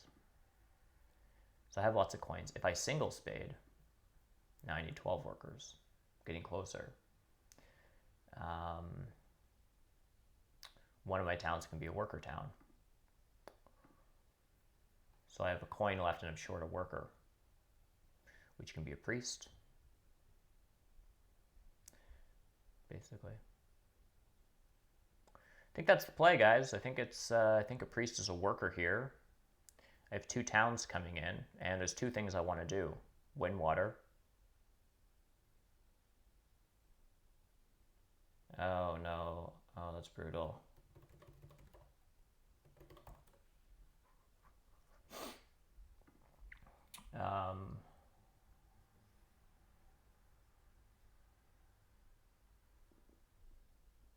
So a priest is a worker, which gives me a priest left. One of my towns is a worker town.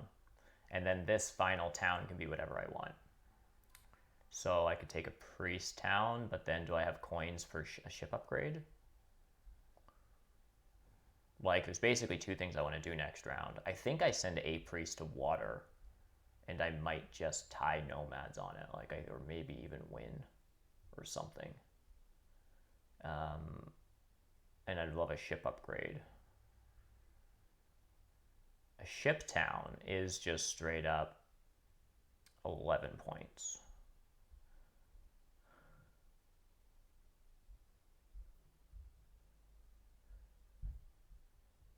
Yeah. Yeah, you get used to a map over some period, exactly. So people weren't entirely sure about fjords here. It was like a map that, like, some people really loved. Like, Rainier is always a big fjords fan.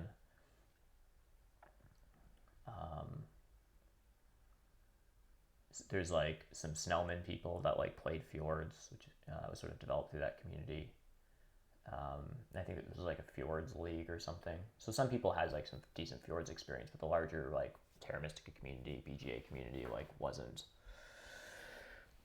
uh, meta wasn't developed to the same degree. Like Nerdcube is playing a bunch of Fjords games this season and like sort of saying like I don't really know what's going on here, right? Like guys like Nerdcube haven't played like 300 Fjords games,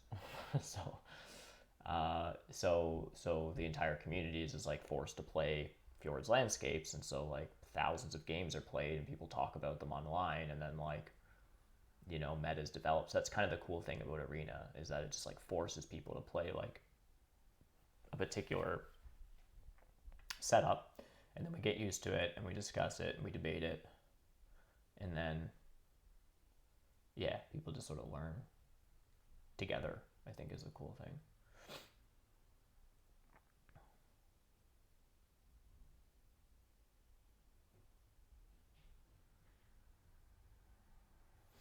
So I think I am opening with single dig on G3, which makes sense. Well, engineers are overpowered.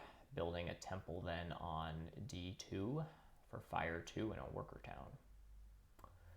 And then I am going to get 3 structures out, which means I will have, including my landscape, which means I'll have 4 structures left on my board, which means I'll be at network 14, which loses to a lot of people. Probably just loses to engineers because they have shipping and a bunch of hexes. Darklings are connected and not forming another town. It's just Earth 1, Water 1. Maybe he's tempted by a stronghold here. But even a stronghold in a landscape and a dwelling ties me. So I lose to Darklings, I lose to engineers, and presumably nomads get 3 dwellings out. I don't know, we'll see. So this could be incorrect. Maybe I'm just like over focusing on this town. This could be what's going on here.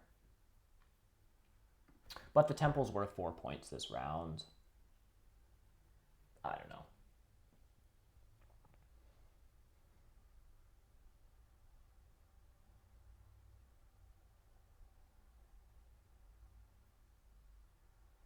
This is an okay game, but it's not great. It's not very good. Engineers take coins, makes sense. They don't really need spades. They just have like some shipping and boom, boom, boom, boom stuff.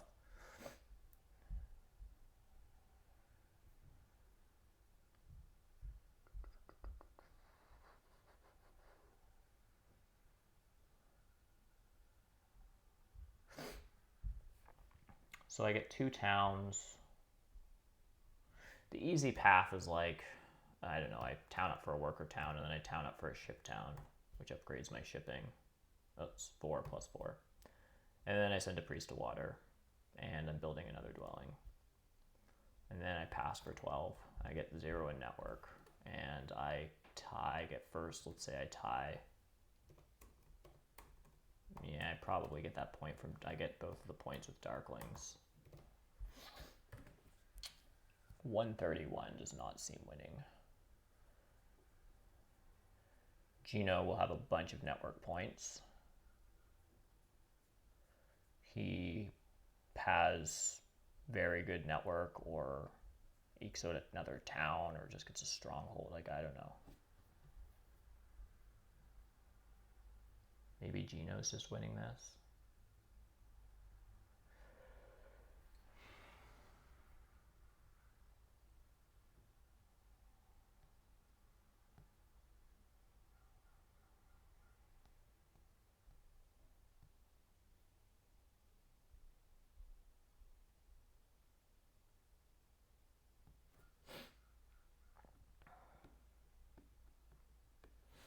Yeah, it's funny. It's like nomads not pushing through the north didn't give them an opportunity to put pressure on b5. So engineers never had to take e5 to try to connect. After all this stuff, like, Darklings just get to connect here. Engineers get to connect off of, I guess it's still 3 shipping, but... Well, so that is fire 2. Oh, Gino has a town coming in here and then another town. Oh, Gino's just crushing this game. Yeah. He's just going for another town here.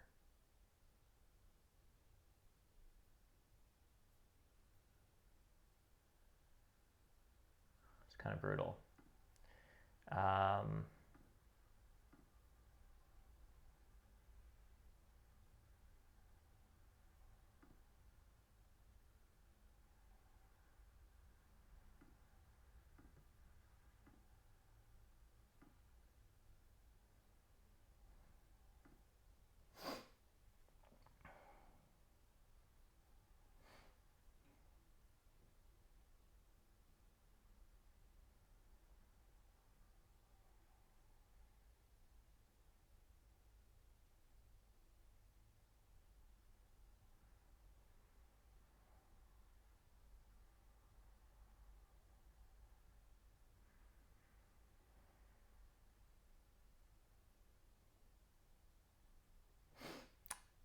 Yeah.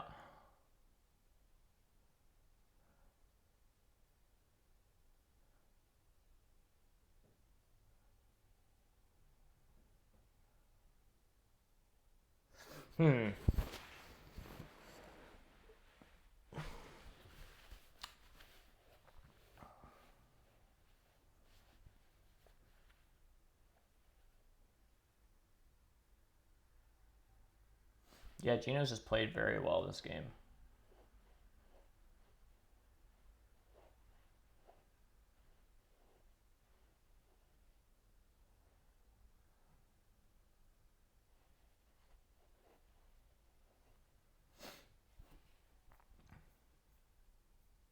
Because this just, like, this is very expensive. And then he delayed this town until round 6. So he didn't get the economy off of this town. And he had to do 5 digs kind of early. And just has 1 econ favor, yet, like, he's got good resources. I guess he did get a ton of leech, which was kind of nice. And that's one thing I didn't really get this game, was very much leech. I got some from Gino, which was very helpful when he was poking through the Western Fjord.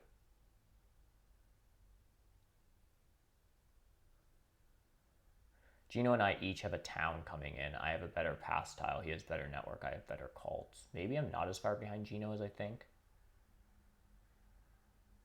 Maybe, and I didn't count my temple. I'm mid 130s. I just can't imagine that Gino's not, like...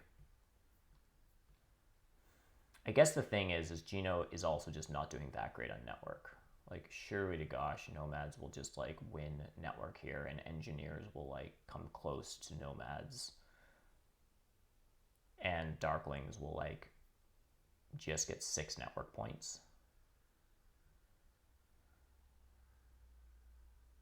I mean, Darklings currently have a better network than Engineers, but Engineers have 3 dwellings on their board that are available to build, and hexes. So they're like 3 workers and 3 coins short of, like, with no spades, they just can get to 4 hexes.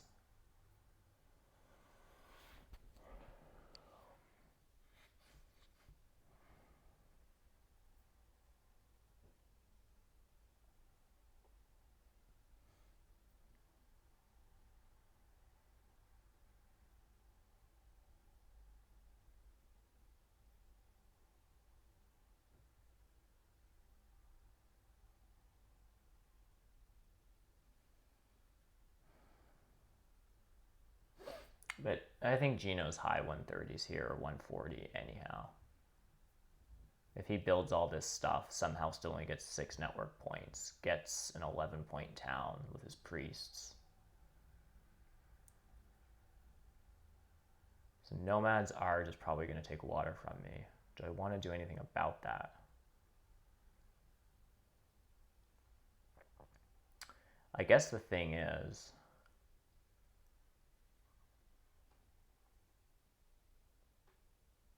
also points to be had on Earth. Damn.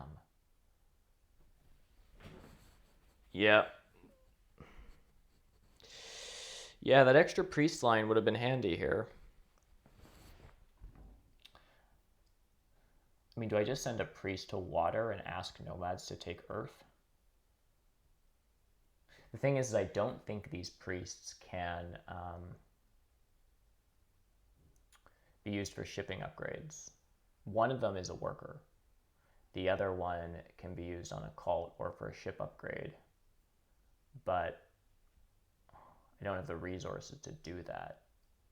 So it just has to go to the cults, and I take a ship town, which is no worse than the 11 pointer, or no better than the 11 pointer. So maybe I do just send a priest of water here, and then I would have 9 workers. 1, 2, 3, 4, 5, 6, 7, 8, 9. 1, 2, 3, 4, 5, 6, I guess. I send this to water, and then I hope that nomads just take earth. Because if the ship town's no better than just the 11 pointer, then the question is the priest just worth 2 points for me? And it feels pretty good. So I might be passing for 9 and just, I don't know, we'll see.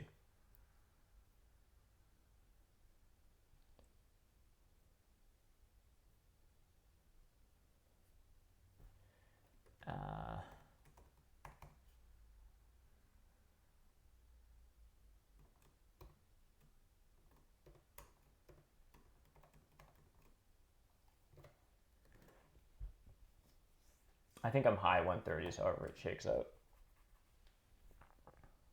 Which I guess just beats both of these players and just loses to Gino.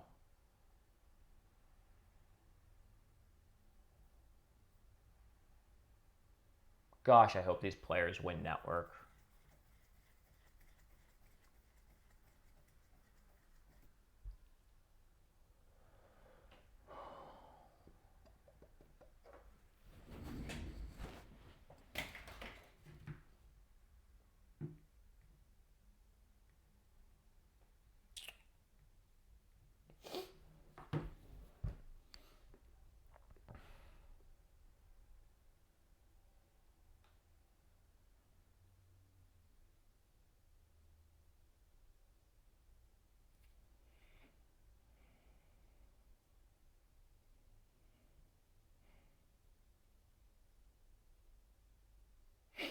This isn't okay.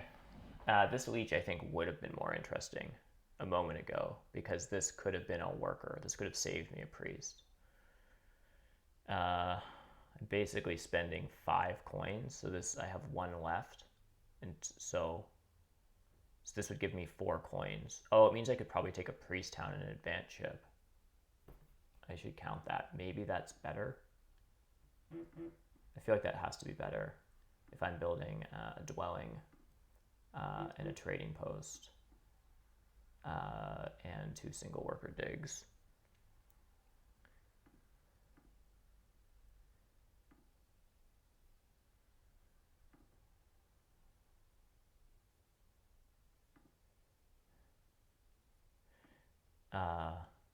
And then a ship upgrade.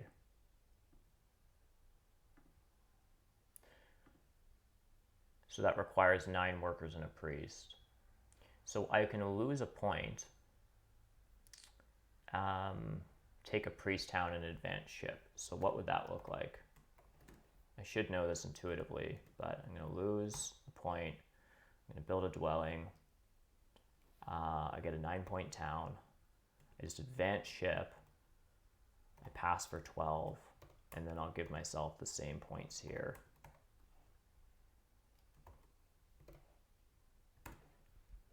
Yeah, I think that it just is more efficient.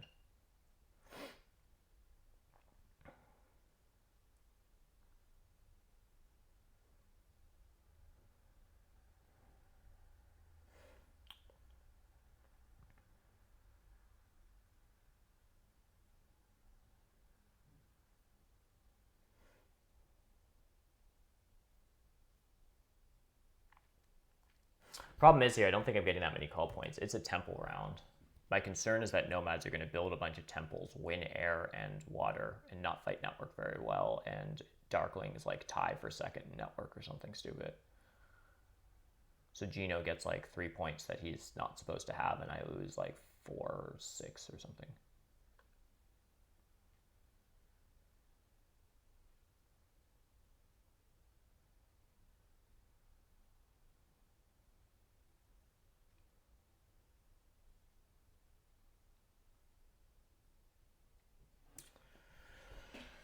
Yeah. So then I'm back to like, assuming nomads take that 137. All right. I'm going to, how do you hard dig? There we go. I'm just going to delay giving people their power.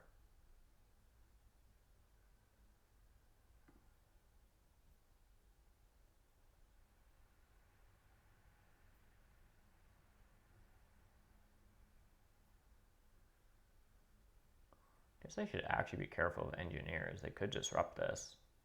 Like, I'm 2 turns away from securing this X. That would be a disaster. I don't think they care, but.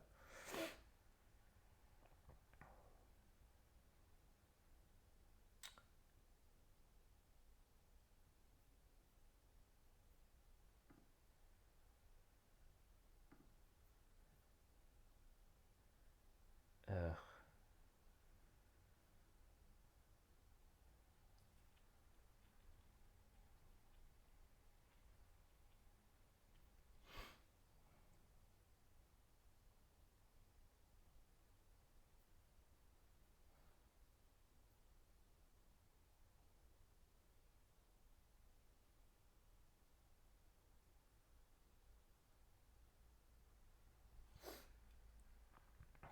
I think the ship upgrade probably means engineers are just coming here.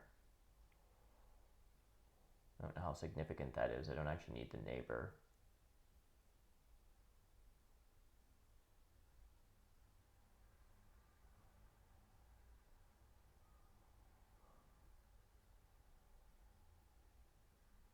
Water 2, maybe?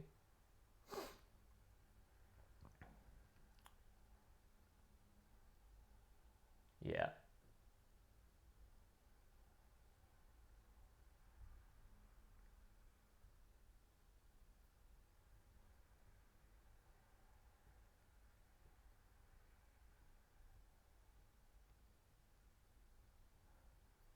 So Gino is just building a dwelling.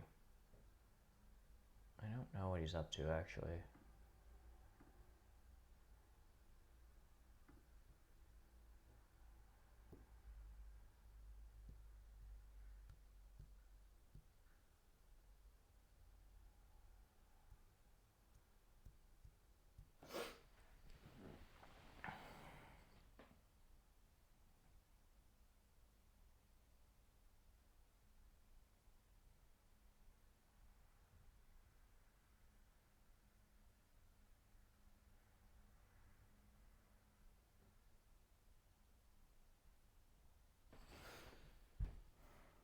Oh, I see. He probably takes a worker's action. Or something. I think Gino's just building a... This is actually kind of weird because he has fire too. If he's building a stronghold, I guess maybe the thing is he might might not be building a stronghold. But you have to dig your landscape down. So I don't know what that dig decline was all about, actually.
Sorry, folks.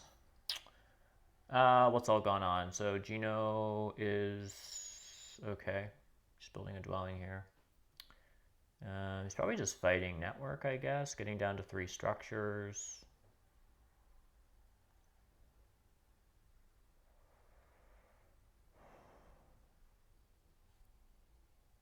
Waiting NG on F9, yeah.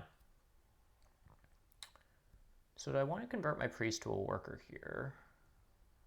Or do I want to convert my power to a worker, keep my priest, take a ship town, and then I have a priest, and a priest goes to nowhere really productive? It's actually just using my priest for a worker, taking a priest back, and then upgrading ship my best line here.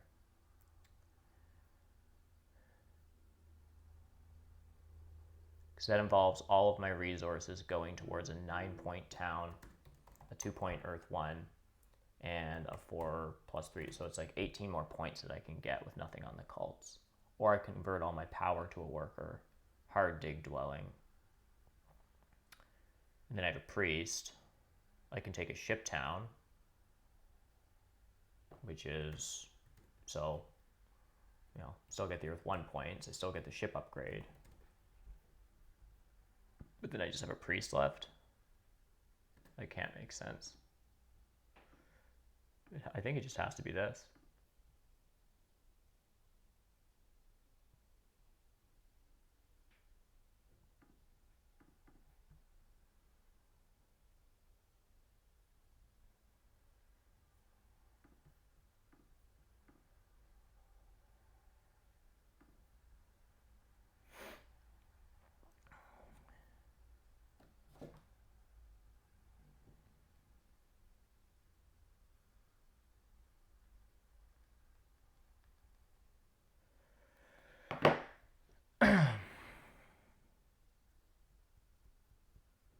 Sorry for the distraction. I have to be somewhere normally at around 3 o'clock my time, but I realize I have to basically go as soon as I finish this stream because I accidentally took an important set of keys with me that someone else needs. So anyhow.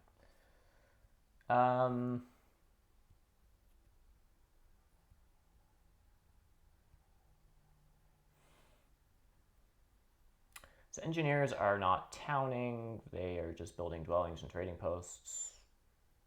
They are getting out, I guess, 4 structures because Gino doesn't have priests to disrupt them and they would just want the neighbor. They have 6 workers and 1, 2, 3, 4, 5, 6, 7, 8 coins. No. So they get out a TP and 3 dwellings, and they're down to 3 structures on their board. So Gino's probably going to tie for network here.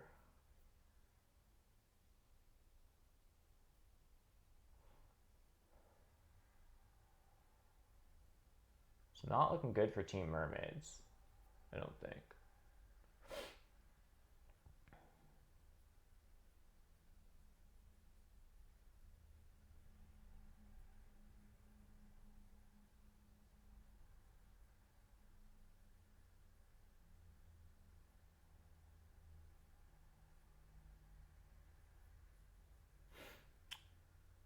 Wasn't really a ton of disruption though this game.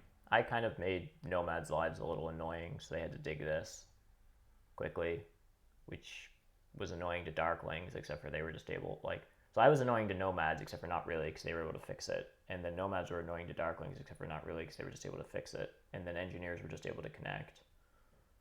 And Darklings sort of had a questionable track, but they just got a ton of leech here. And so they're just getting 3 towns in network. So this is like Earth 1, Water 1, 3 town network, no cult Darkling games.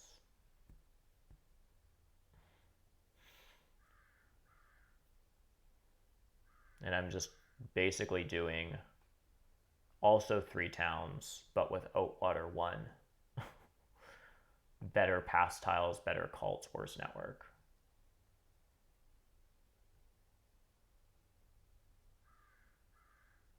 I also just started with 30 points.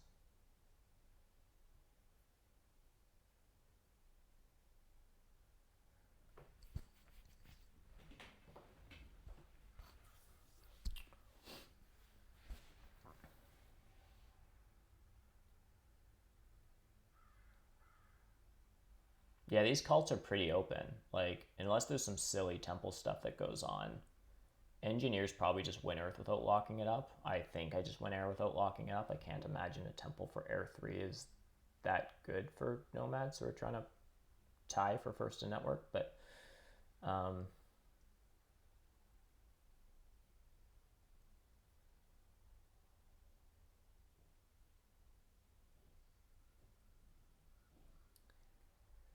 I mean, nomads can just win network here. I think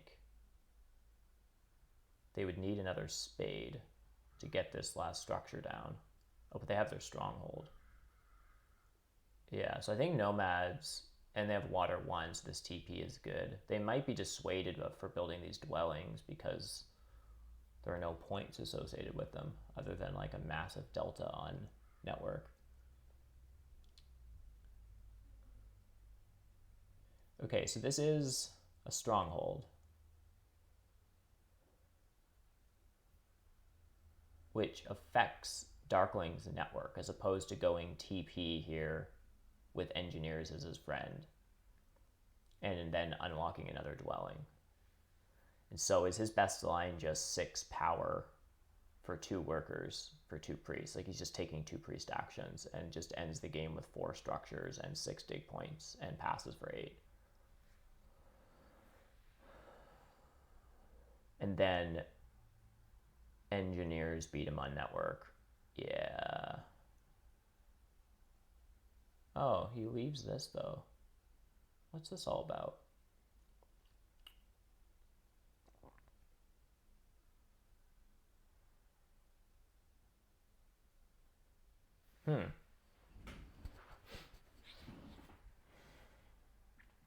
Oh, he needs one more ship. Okay. Okay. Oh, so he sends a priest to a cult. This is actually kind of messy for him. Okay, well. Guess I'm just going for an old 7-point ship advance. Oh, then I tie Darkling's network. So I tie Darkling's network here. I have better cults. I have a better pass tile. But he has a ship upgrade coming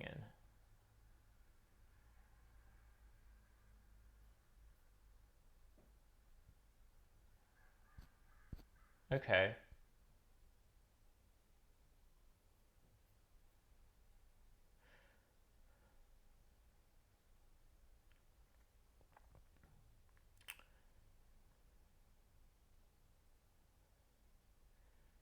So it's probably a priest to Earth for Gino. Which means he ends up with 2. Because I assume nomads will, I don't know, will at least water step them or earth step them. So it'd be 2, 4, 5 cult points. And then basically a ship upgrade. Passes for 8. I'm not counting network here because I don't know what it is for him. Whoop, this is wrong. 5 call, ship upgrade, pass for 8. So it's 133 plus network, which I think is going to be the same as me. So now I'm last on Earth. Okay, so I beat Gino here. Hopefully nomads advance on Earth. And then I think it doesn't matter what the other players do for network, unless I'm sleeping on engineers here who are just winning network, also have a pass tile, and are also winning 2 cults. That definitely happens, where I only calculate one other player's points all game, and then it's like, Gino, I come in second, Gino comes in third. You think Engie wins? Yeah, fair enough. I mean, they didn't really have any disruption this game. Well, I mean, they sort of did, but they just made it work. Them getting D4, man, was really broken. Anyhow.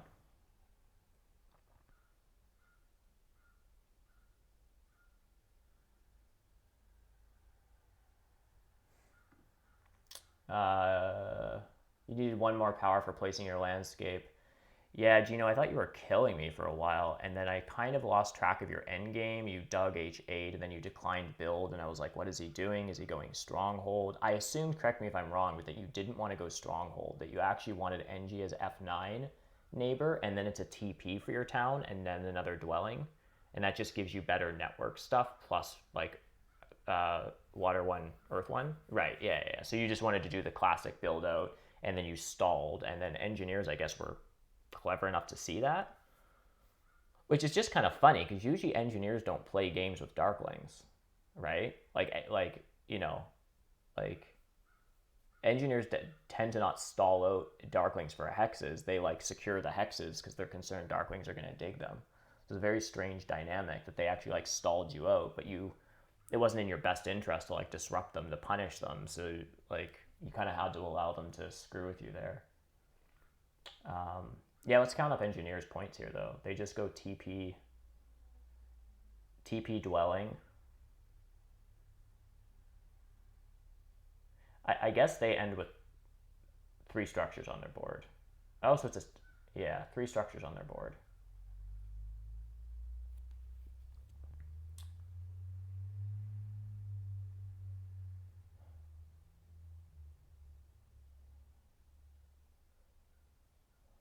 Or are nomads winning 2 cults?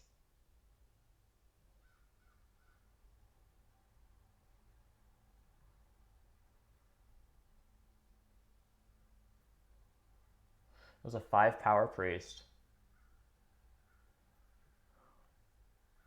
All right, NG, temple for Earth 2 here.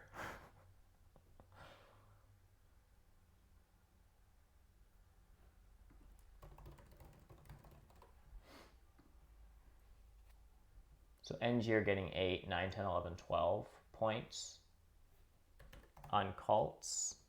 Oh, 2 on air. They're passing for 8 and 4.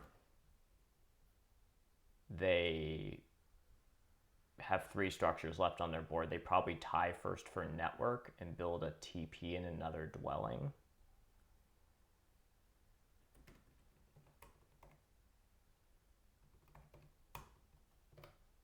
Ooh, yeah, NGs are just crushing.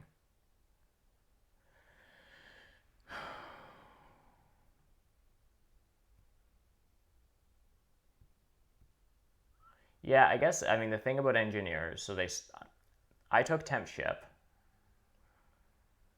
which gave them worker power. So they got to start with worker power, double dig, and then got Earth 1, and then got D4, and actually ended up playing a decent cult game.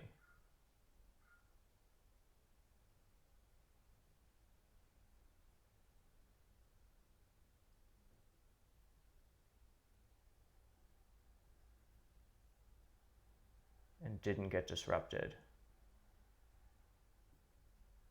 So engineers, though, don't get down another structure unless they do accept that leech. I guess it's a temple.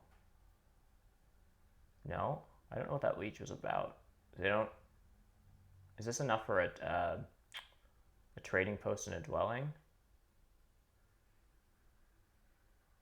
Oh, I think it is.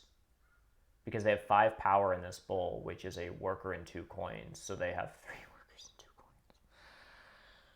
Nomads, what are you doing? You could have used your water 2 step. It might not have mattered, but I think that's what that's about. It's a worker and 2 coins. Yeah, so this is a trading post. And this is a dwelling. And C1 is a hex.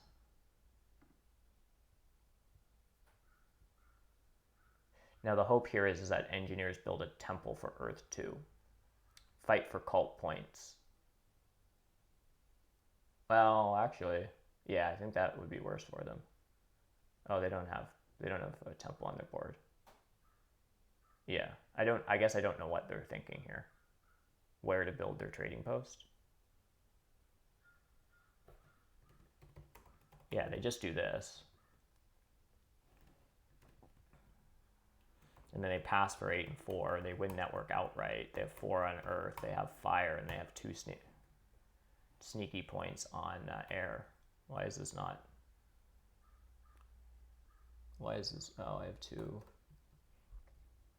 147.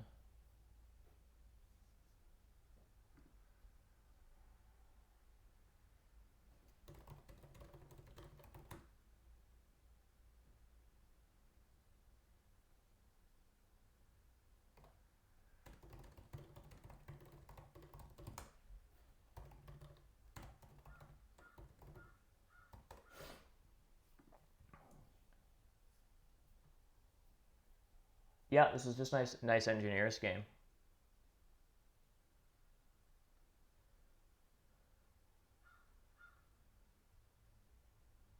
I have not really been able to do this on this map as engineers. This is kind of like what you want to do on base map. Get 2 towns, connect, do a little bit of stuff on the cults, and then just have grays at the very end of the game that you can just sort of expand on. And I guess really the trick to engineers on this map is just being able to, is double digging D4 is just very good, I think, as engineers on this map. Because otherwise it can be tempting to dig around this stuff, try to get this, but you're so late to your connection, it's just, it takes a long time to connect.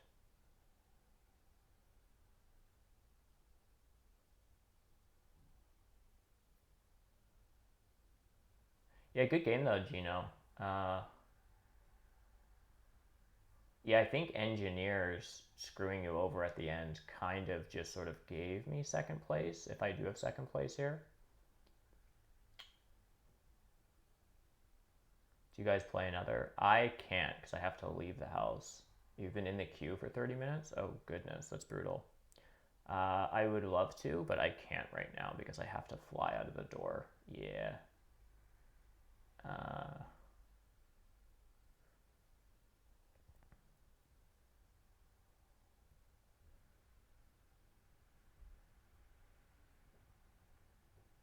I mean, I by no means played a very good Mermaids game here.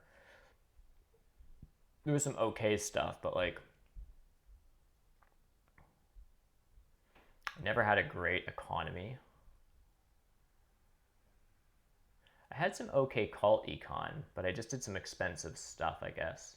This double dig. So I had a water spade. Wow, is that all I had was a water spade and 2 air spades? So I got 3 spades and I got no workers.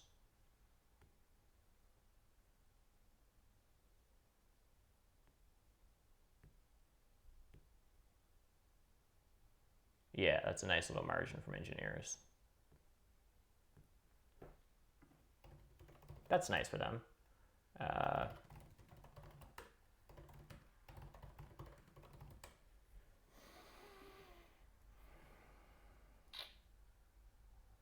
Yeah. Yeah, it's super clean. Yeah. It goes to show to take nothing for granted in Terra Mystica, right? Like, I've often said, like, as soon as someone's elo hits 300, like, the distinction between them and higher level players isn't always that much. Like, you can totally just, like, get crushed. Like, that's a, you know, that's an 8 point, that's a solid little margin to get at this table between me and Gino. Like, that's not like this isn't winning by a fluke. Like, this is like they made better decisions and played this game better. Oh, and their elo is actually sub 300 at the start of this game. Yeah, that's pretty cool. Good for them. I'll break down their game just a little bit, and then I gotta fly out the door.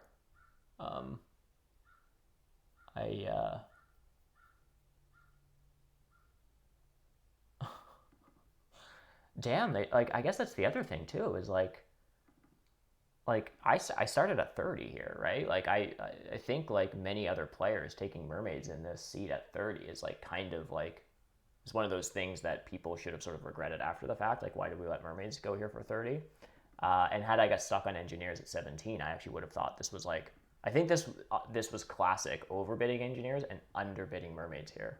I actually think this auction was I actually think even regardless of the outcome of this game, like think that like there are ways this goes bad for engineers and like their margin here did not come from the auction. That's for damn sure. So they just straight up scored 30 more points than I did. They got a ton of leech. They got a ton of leech. Well, we'll see how much leech they got. They lost a lot more points to leech. Okay, well, they got a bit more leech, much less efficiently. I actually got very efficient leech. 27 power for 8 VP is not bad. That's very nice. What were their power actions? 2 coins, two double spades. This is nice for them. And this. Mine were okay. I got a double spade action, 2 coins actions, burn below 4. So then I guess I took a priest somewhere. I forget why. I took the priest. And then took that single spade in the last round to found my town. Gino, where's Gino here? He just took workers and then more coins. So these are good power actions. Like he didn't take priests, didn't have to take a bridge, 1 workers action, the rest is coins, but it's still not very many power actions in total to get. So did Gino just not have a lot of power this game, or did he do a lot of free conversions? Power gain through structures. No, he did. Yeah, 15 for 39, so that's right. And I was saying that early on, like Gino got good power. So he got lots of power and it was good power. He got 2 more power for 2 VP less than engineers. That's pretty nice for Darklings. And some of it seemed to be kind of round 2, 3-ish, which is when it matters a lot. I guess there just must be a lot of power conversions here to coins. Damn, I'm bad at looking at this thing. Coins earned through by conversions, right? So he did convert 15 power to coins. Look at the VP real quick. So this is the, oh my goodness, 52 favorite tile points? Is that even possible? I thought that was only possible when you like sanctuaried off of water 1. Oh right, this engineers player didn't have earth 2. How did they do this without earth 2? They just had enough juice to secure connection and go 16 structures without earth 2. So they just templed for earth 1 in round 1, and then they just like templed for water 1. And then they built 1, 2, 3, 4, 5, 6, 7. They built 8 trading posts this game, 6 of which were after water 1. So they got 18 water 1 points. And then they built 15 structures after earth 1. So it's 30 earth 1 points or something. I think they had a dwelling note before they took their temple.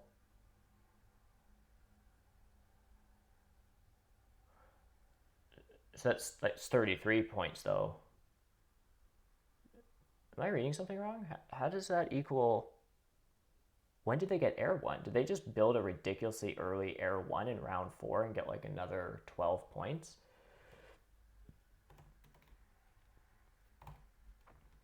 I guess that's what it was.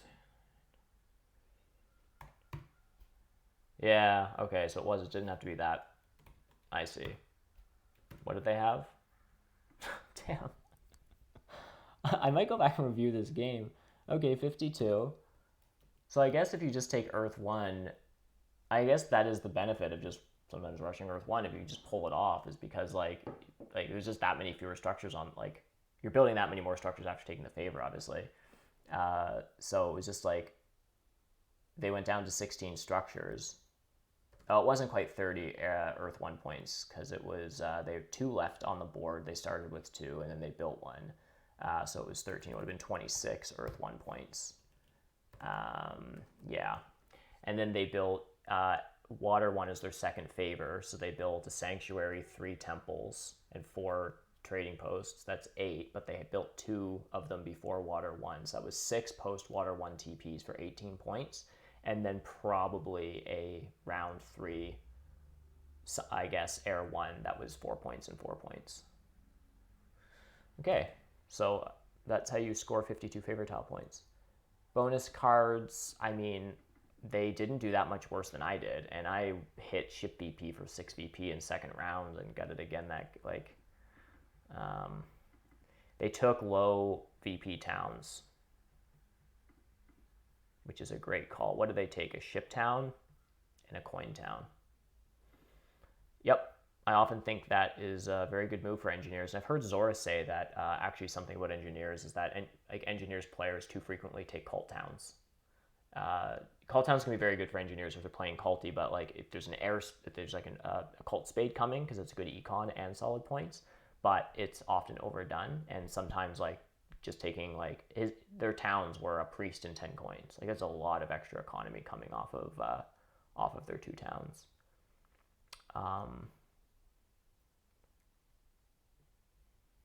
Yeah. The cults were kind of wide open, so they just sort of had a sloppy 14 points here. Network, high econ towns, so that didn't amount to much, but that just allowed them to do this, and they just hit the track better than other people. Because of this like round 4 TP stuff was just really solid.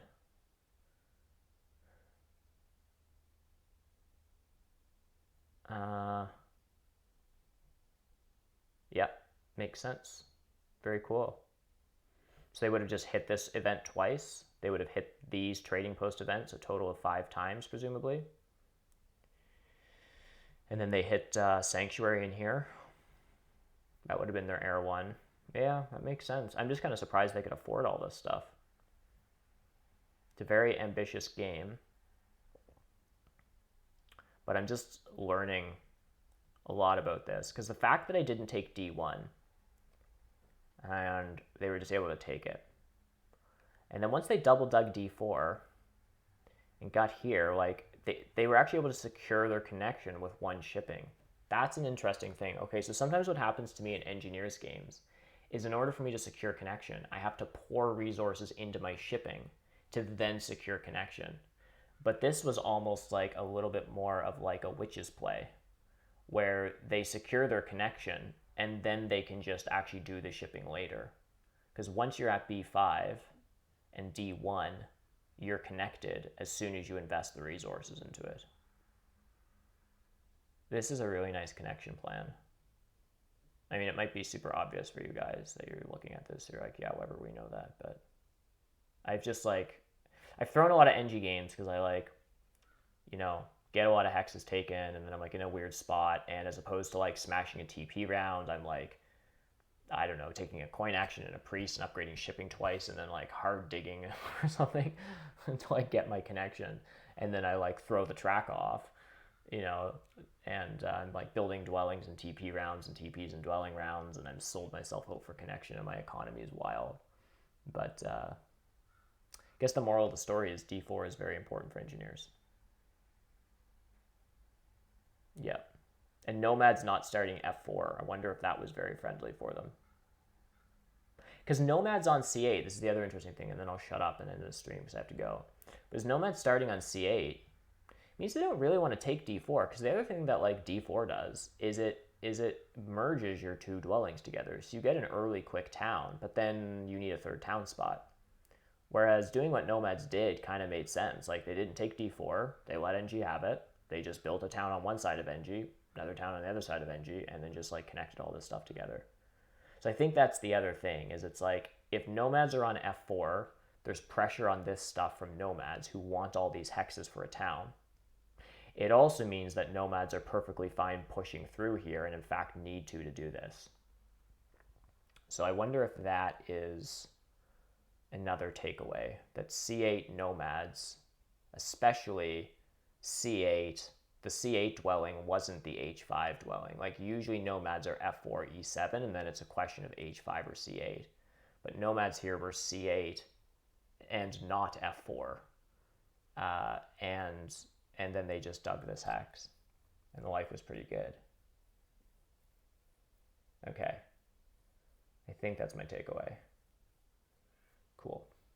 Not sure how much of that rant was helpful, but anyhow. Cool. I think I'm gonna wrap things up from here. I gotta fly out of the house and do some stuff. So yeah, thanks so much everyone for tuning in on this one and for hearing me rant about trading posts and sanctuaries and why this engineers game was really good. I will see you guys on the next one. Bye for now.